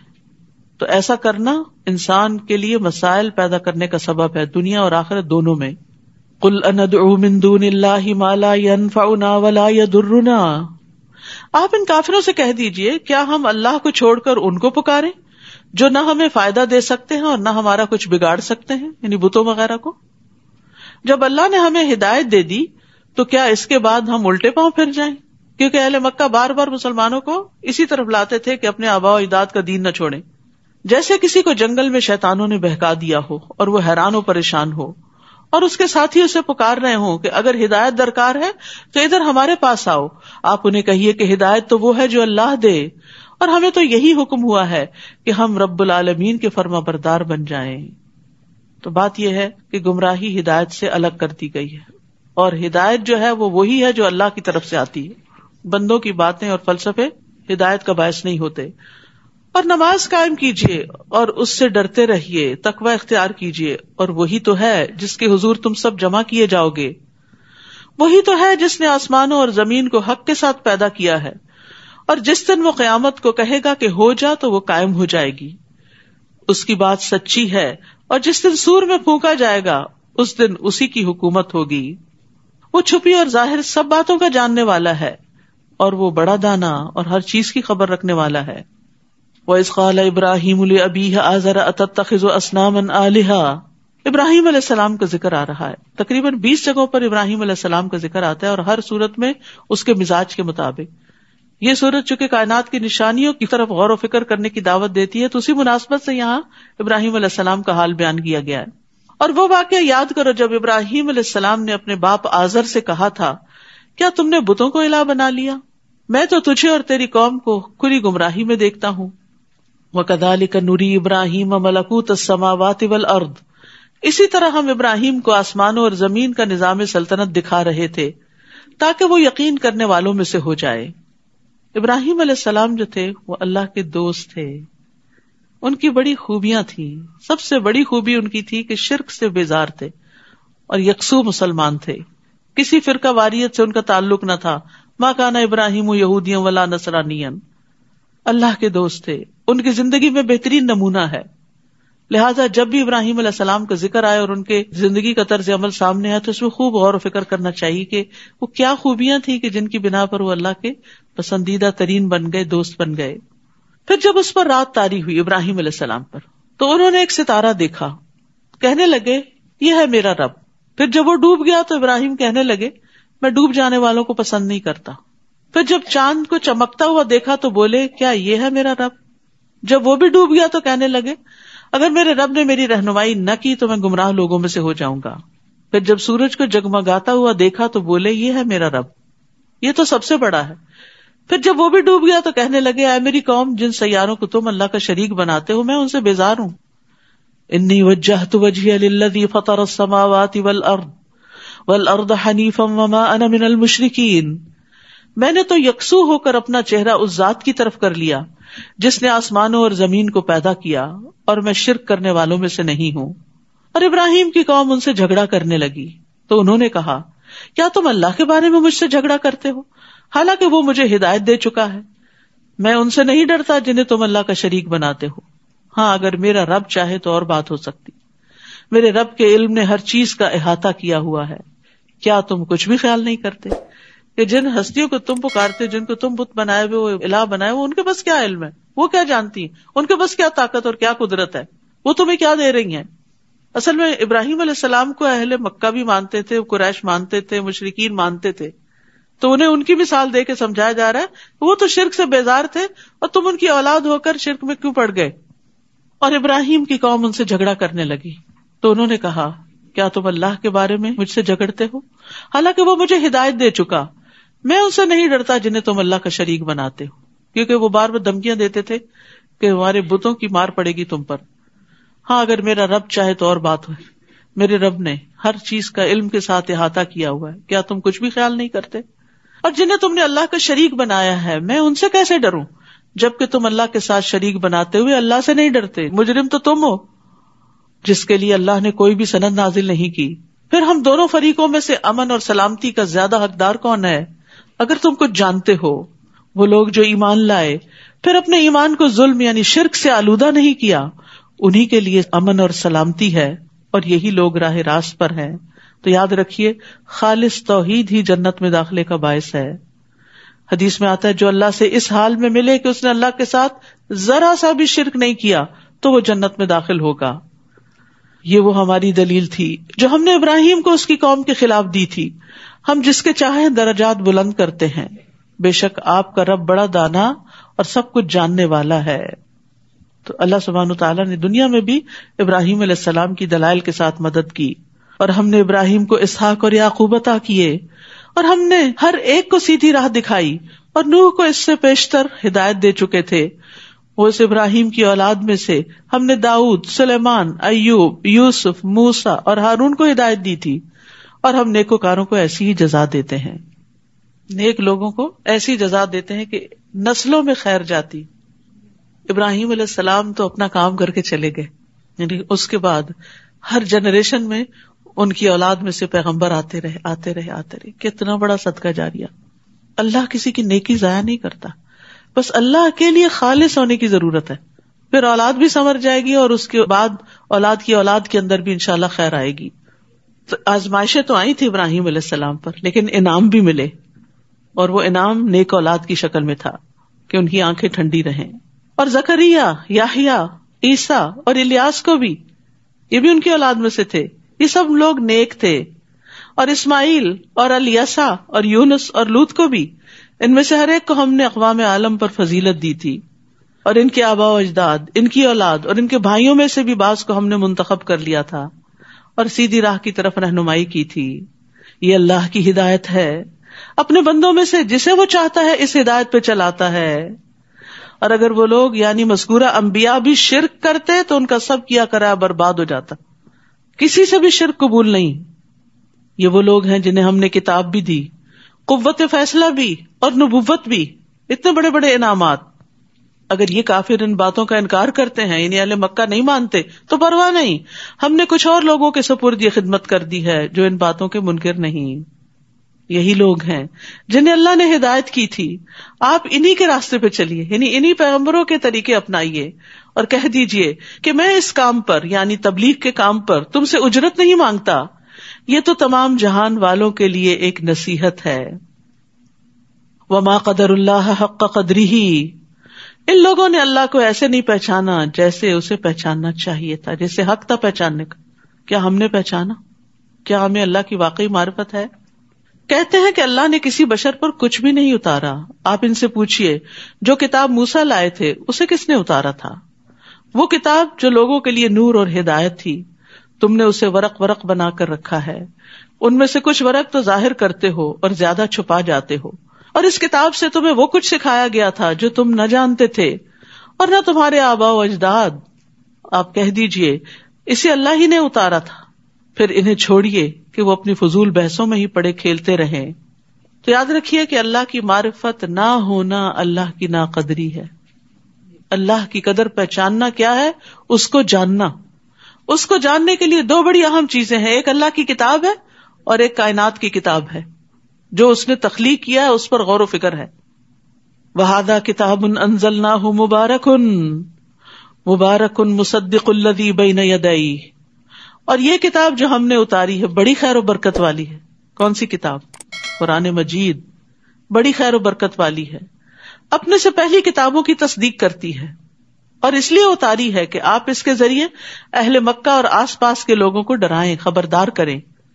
مکہ ایک سینٹرل پلیس پہ ہے اور آس پاس پھر ہوتے ہوتے پورا گلوب اس میں شامل ہو جاتا ہے. اور جو لوگ آخرت پر یقین رکھتے ہیں وہ اس پر ایمان لاتے ہیں، اس کتاب کو سچا مانتے ہیں اور وہ اپنی نمازوں کو پابندی سے ادا کرتے ہیں. وَهُمْ عَلَىٰ صَلَاتِهِمْ يُحَافِظُونَ. تو ایمان والوں کی یہ خاص خوبی اور صفت ہے کہ وہ اپنی نمازوں کی فکر کرتے ہیں. اور اس شخص سے بڑھ کر ظالم کون ہو سکتا ہے جس نے اللہ پر بہتان باندھا یا جس نے کہا کہ میری طرف وحی کی گئی حالانکہ اس کی طرف کچھ بھی وحی نہ کی گئی ہو. یعنی آپ دیکھیے نبی صلی اللہ علیہ وسلم کے بعد مسلمہ کذاب ہو یا اسود انسی ہو یا اور اس طرح کے لوگ، ان لوگوں نے کیا دعویٰ کیا؟ نبوت کے دعوے کرتی کہ ہماری طرف بھی وحی آتی، ہماری طرف بھی فرشتہ آتا ہے. اللہ کے رسول محمد صلی اللہ علیہ وسلم سب سے آخری نبی ہیں. تو یہاں پر فرمایا کہ اس نے اللہ پہ بہتان باندھا جو کہے کہ میری طرف وحی کی گئی ہے حالانکہ اس کی طرف کچھ بھی وحی نہ کیا گیا ہو. یا جو کہتا ہے کہ میں بھی ایسی چیز نازل کر سکتا ہوں جو اللہ نے نازل کی ہے. کاش آپ ان ظالموں کو دیکھیں جب وہ موت کی سختیوں میں مبتلا ہوتے ہیں اور فرشتے ان کی طرف اپنے ہاتھ پھیلائے ہوئے ہوتے ہیں اور کہتے ہیں لاؤ اپنی جانیں نکالو، آج تمہیں ذلت کا عذاب دیا جائے گا. یعنی موت کے وقت بھی عذاب، قبر میں بھی عذاب اور آخرت میں بھی. اور آج سے مراد جان نکالنے کا دن، کیونکہ تم ناحق باتیں اللہ کے ذمے لگاتے تھے. یہ بڑی ڈرنے کی بات ہے. کوئی بات جو اللہ نے نہ فرمائی ہو وہ اللہ کے ذمے لگا کے نہیں کرنی چاہیے کہ اللہ تعالیٰ نے یہ فرمایا اور وہ فرمایا، جبکہ اس کی کوئی دلیل آپ کے پاس نہ ہو. اور اس کی آیتوں کو ماننے کی بجائے ان سے تکبر کرتے تھے. اور یہاں غیر مومن کی موت کا منظر بتایا گیا ہے. رسول اللہ صلی اللہ علیہ وسلم نے فرمایا جب کوئی کافر شخص دنیا سے رخصتی اور آخرت پر جانے کے قریب ہوتا ہے تو اس کے پاس آسمان سے سیاہ چہروں والے فرشتے اتر کر آتے ہیں جن کے پاس ٹاٹ ہوتے ہیں اور حد نگاہ تک بیٹھ جاتے ہیں. پھر ملک الموت آ کر اس کے سرہانے بیٹھ جاتے ہیں اور اس سے کہتے ہیں کہ اے نفس خبیثہ، اللہ کی ناراضگی اور غصے کی طرف چل. یہ سن کر اس کی روح اس کے جسم میں دوڑنے لگتی، بھاگتی ادھر ادھر کہ مجھے نہ پکڑا جائے. اور ملک الموت اسے جسم سے اس طرح کھینچتے ہیں جیسے گیلی اون سے سلاخ کھینچی جاتی اور اسے پکڑ لیتے ہیں. فرشتے ایک پلک جھپکنے کی مقدار بھی اسے ان کے ہاتھ میں نہیں چھوڑتے اور ٹاٹ میں لپیٹ کر اوپر لے جاتے ہیں. وَلَقَدْ جِئْتُمُونَا فُرَادَىٰ كَمَا خَلَقْنَاكُمْ أَوَّلَ مَرَّةٍ وَتَرَكْتُم مَّا خَوَّلْنَاكُمْ وَرَاءَ ظُهُورِكُمْ وَمَا نَرَىٰ مَعَكُمْ شُفَعَاءَكُمُ الَّذِينَ زَعَمْتُمْ أَنَّهُمْ فِيكُمْ شُرَكَاءُ. اور اللہ تعالیٰ فرمائے گا تم ہمارے پاس اکیلے اکیلے ہی آ گئے. ہر شخص موت کے بعد اکیلا جاتا ہے, قبر میں اکیلا ہی ہوتا ہے. جیسا کہ ہم نے تمہیں پہلی بار پیدا کیا تھا اور جو نعمتیں ہم نے تمہیں عطا کی تھی سب اپنے پیچھے چھوڑ آئے ہو. مال و دولت, اولاد, گھر بار, رزق روزی کے سامان, جیولری, کپڑے, ہر چیز پیچھے ہی رہ گئی. ہم تمہارے ساتھ تمہارے وہ سفارشی بھی نہیں دیکھ رہے جن کے متعلق تمہارا خیال تھا کہ تمہارے معاملات میں وہ اللہ کے شریک ہیں, یعنی ان کا بھی کچھ بس چلتا ہے. اب تمہارے درمیان رابطہ کٹ چکا ہے. وہاں نہ کوئی فون کال ہوگی اور نہ ہی کوئی اور بندہ میسنجر ہوگا, جاؤ ان لوگوں کے پاس جن کے اوپر مجھے بڑا سہارا تھا کہ وہ یہاں آ کے بھی مجھے چھڑائیں. کیونکہ دنیا میں کچھ لوگوں کا طریقہ کہ کوئی مشکل آئی, گئے پیر صاحب کے پاس, بزرگ کے پاس, اور کہا آپ ہمیں اس مشکل سے نکالیں. مرنے کے بعد کوئی نہیں نکالے گا, اور دنیا میں بھی صرف اللہ ہی نکالتا ہے. اور تمہیں وہ باتیں ہی بھول گئی جو تم گمان کیا کرتے تھے. تو یہ ایک بڑی تلخ حقیقت ہے کہ ہر انسان کو اکیلے اللہ کے حضور حاضر ہونا ہے. نہ ساتھ گھر والے ہیں, نہ مال ہے, نہ اولاد ہے, نہ دوست ہیں, نہ رشتے دار ہیں. نبی صلی اللہ علیہ وسلم نے فرمایا ہر فرد سے اللہ قیامت کے دن اس طرح کلام کرے گا کہ اللہ اور بندے کے درمیان کوئی ترجمان نہیں ہوگا. پھر وہ دیکھے تو اس کو اپنے آگے کوئی چیز نظر نہیں آئے گی, پھر وہ اپنے سامنے دیکھے گا تو اس کے سامنے آگ ہوگی. بس تم میں سے جو شخص بھی آگ سے بچنے کی استطاعت رکھتا ہے وہ آگ سے بچے, خواہ کھجور کے ایک ٹکڑے کے ذریعے کیوں نہ ممکن ہو. وہ بھی صدقہ کر کے بچ سکتے ہو اگر اللہ کے لیے کرتا ہے انسان تو. بے شک اللہ ہی دانے اور گٹلی کو پھاڑنے والا ہے, وہ مردہ سے زندہ کو اور زندہ سے مردہ کو نکالنے والا ہے. یہ کام تو اللہ کرتا ہے, پھر تم کہاں سے بہکائے جاتے ہو. وہ صبح کی روشنی کو نکالنے والا ہے. ہر روز صبح ہوتی ہے, آپ دیکھتے ہیں ونڈو کے باہر نیا دن نکل آتا ہے. یہ تبدیلی اللہ نے پیدا کی, کسی انسان کی پیدا کی ہوئی نہیں ہے. اسی نے رات کو باعث آرام بنایا اور سورج اور چاند کو مقررہ حساب کے مطابق چلایا. اور یہ سب کچھ اس زبردست قوت والے اور سب کچھ جاننے والے کے اندازے کے مطابق ہے. وہی تو ہے جس نے تمہارے لیے ستارے پیدا کیے تاکہ تم ان سے بحر و بر کی تاریکیوں میں راستہ معلوم کر سکو. ہم نے یہ نشانیاں کھول کھول کر بیان کر دی ہیں ان لوگوں کے لیے جو ان کا علم رکھتے ہیں. تو یاد رکھیے کہ ستارے انسانوں کی رہنمائی کے لیے بنائے گئے ہیں. ستاروں کی پوزیشن سے کاشتکاری اور دوسرے کام کیے جاتے تھے کہ کس موسم میں کون سے بیج بونے ہیں, کون سی فصل اگانی ہے. پہلے زمانے میں سائنس نے اتنی ترقی تو نہیں کی ہوئی تھی اور لوگوں کے تجربات اور مشاہدات بھی اتنے نہیں تھے. اسی طرح سمندر میں بھی رہنمائی ستاروں کے ذریعے. تقریباً 4000 سال پہلے تجارت کی غرض سے لیبنن کی ایک تہذیب تھی فینیشینز کی, انہوں نے سمندری سمت شناسی نیویگیشن کا یہ طریقہ ایجاد کیا ستاروں کی مدد سے. اور عربوں نے بھی, اور آج کل تو بہت اس معاملے میں ایڈوانسمنٹ ہو چکی ہے. تو یہ ڈے 1 سے جو اللہ نے ستارے پیدا کیے, ان کا مقصد یہ نہیں تھا کہ ان کی پوجا کی جائے جیسے ابراہیم علیہ السلام کی قوم کرتی تھی, ستارہ پرستی. کہا یہ تو تمہاری رہنمائی کے لیے آئے ہیں, ان کی جو گردش ہے, ان کی چال جو ہے, اس سے تمہیں موسموں کے حالات اور دیگر کاموں میں پتہ چلتا ہے. ہم نے یہ نشانیاں کھول کھول کر بیان کر دی ہیں ان لوگوں کے لیے جو ان کا علم رکھتے ہیں. اور وہی تو ہے جس نے تمہیں ایک جان سے پیدا کیا, پھر اس کے لیے ایک جائے قرار ہے اور ایک سونپے جانے کی جگہ. یہ نشانیاں ہم نے ان لوگوں کے لیے کھول کر بیان کی ہیں جو سوجھ بوجھ رکھتے ہیں. اور وہی تو ہے جس نے آسمان سے پانی برسایا, پھر اس سے ہم نے ہر طرح کی نباتات اگائی اور ہرے بھرے کھیت پیدا کیے جن سے ہم تہ بتہ دانوں والے خوشے نکالتے ہیں. اور کھجوروں کے شگوفوں سے گچھے پیدا کرتے ہیں جو بوجھ کی وجہ سے جھکے ہوئے ہوتے ہیں, کس طرح وہ نیچے بینڈ ہو جاتے ہیں. نیز انگور, زیتون اور انار کے باغ پیدا کیے جن کے پھل ملتے جلتے بھی ہوتے ہیں اور الگ الگ بھی, یعنی شکل ایک ذائقہ فرق یا شکل میں بھی فرق. ان کے پھل لانے اور پھلوں کے پکنے پر ذرا غور تو کرو. ان باتوں میں لوگوں کے لیے بہت سی نشانیاں جو ایمان لاتے ہیں. تو مومن کو عبرت کی نگاہ والا ہونا چاہیے, صرف لالچ نہیں کہ بس چیز کھانے کی سامنے آگے کھا لو. یہ بھی غور کرو کہ یہ کہاں سے آئی, کس نے اگائی, کس نے پیدا کی, اور کیا کیا اس کے فائدے ہیں. ان لوگوں نے جنوں کو اللہ کا شریک بنا دیا حالانکہ اللہ ہی نے انہیں پیدا کیا ہے, پھر بغیر علم کے اللہ کے لیے بیٹے اور بیٹیاں گھر ڈالے. جو کچھ یہ لوگ بیان کرتے ہیں اللہ اس سے پاک اور بہت بلند ہے. وہ آسمانوں اور زمین کو ایجاد کرنے والا ہے. اس کی اولاد کیسے ہو سکتی ہے جبکہ اس کی بیوی ہی نہیں؟ اس نے تو ہر چیز کو پیدا کیا، وہ ہر چیز کو جاننے والا ہے. یہ ہے اللہ رب تمہارا، اس کے سوا کوئی الہ نہیں. وہ ہر چیز کا خالق ہے. خالق کل شیء فاعبدوہ، لہذا اسی کی عبادت کرو. وہو علی کل شیء وکیل، اور وہ ہر چیز پر نگران ہے. لا تدرکہ الابصار وہو یدرک الابصار وہو اللطیف الخبیر. نگاہیں اسے نہیں پا سکتی جبکہ وہ نگاہوں کو پا لیتا ہے، اور وہ بڑا باریک بین ہے اور ہر چیز کی خبر رکھنے والا ہے. تمہارے رب کی طرف سے بصیرت افروز دلائل آ چکے ہیں. اب جو شخص بصارت سے کام لے گا تو اس کا اپنا ہی بھلا ہے، اور جو اندھا بنا رہے گا اس کا نقصان بھی وہی اٹھائے گا. اور میں تم پر محافظ نہیں ہوں. اور اسی طرح ہم اپنی آیات کو مختلف پیراؤں میں بیان کرتے ہیں، اور اس لیے کرتے ہیں تاکہ منکرین حق یہ نہ کہنے لگے کہ تم نے کسی سے پڑھ لیا ہے، اور اس لیے بھی کہ جو اہل علم ہیں ان پر آیات کو واضح کر دیں. آپ اس وحی کی پیروی کیجیے جو آپ کی طرف آپ کے رب کی طرف سے نازل ہوئی ہے کہ اللہ کے سوا کوئی الہ نہیں، اور مشرکوں سے کنارہ کیجیے، یعنی ان کی بات نہ مانیے. اور اگر اللہ چاہتا تو یہ لوگ شرک نہ کرتے، اور ہم نے آپ کو ان پر محافظ نہیں بنایا، نہ ہی آپ ان کے ذمہ دار ہیں.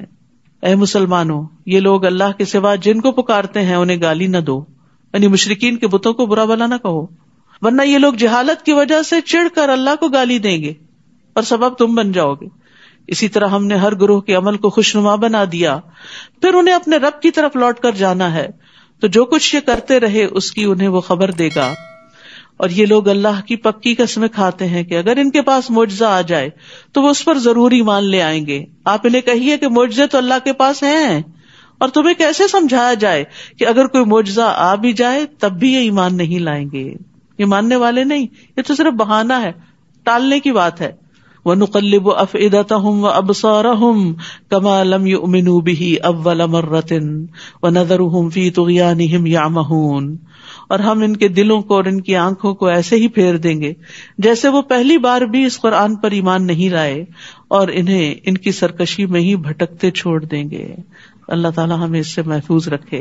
وآخر دعوانا ان الحمد للہ رب العالمین. سبحانک اللہم وبحمدک، اشہد ان لا الہ الا انت، استغفرک واتوب الیک.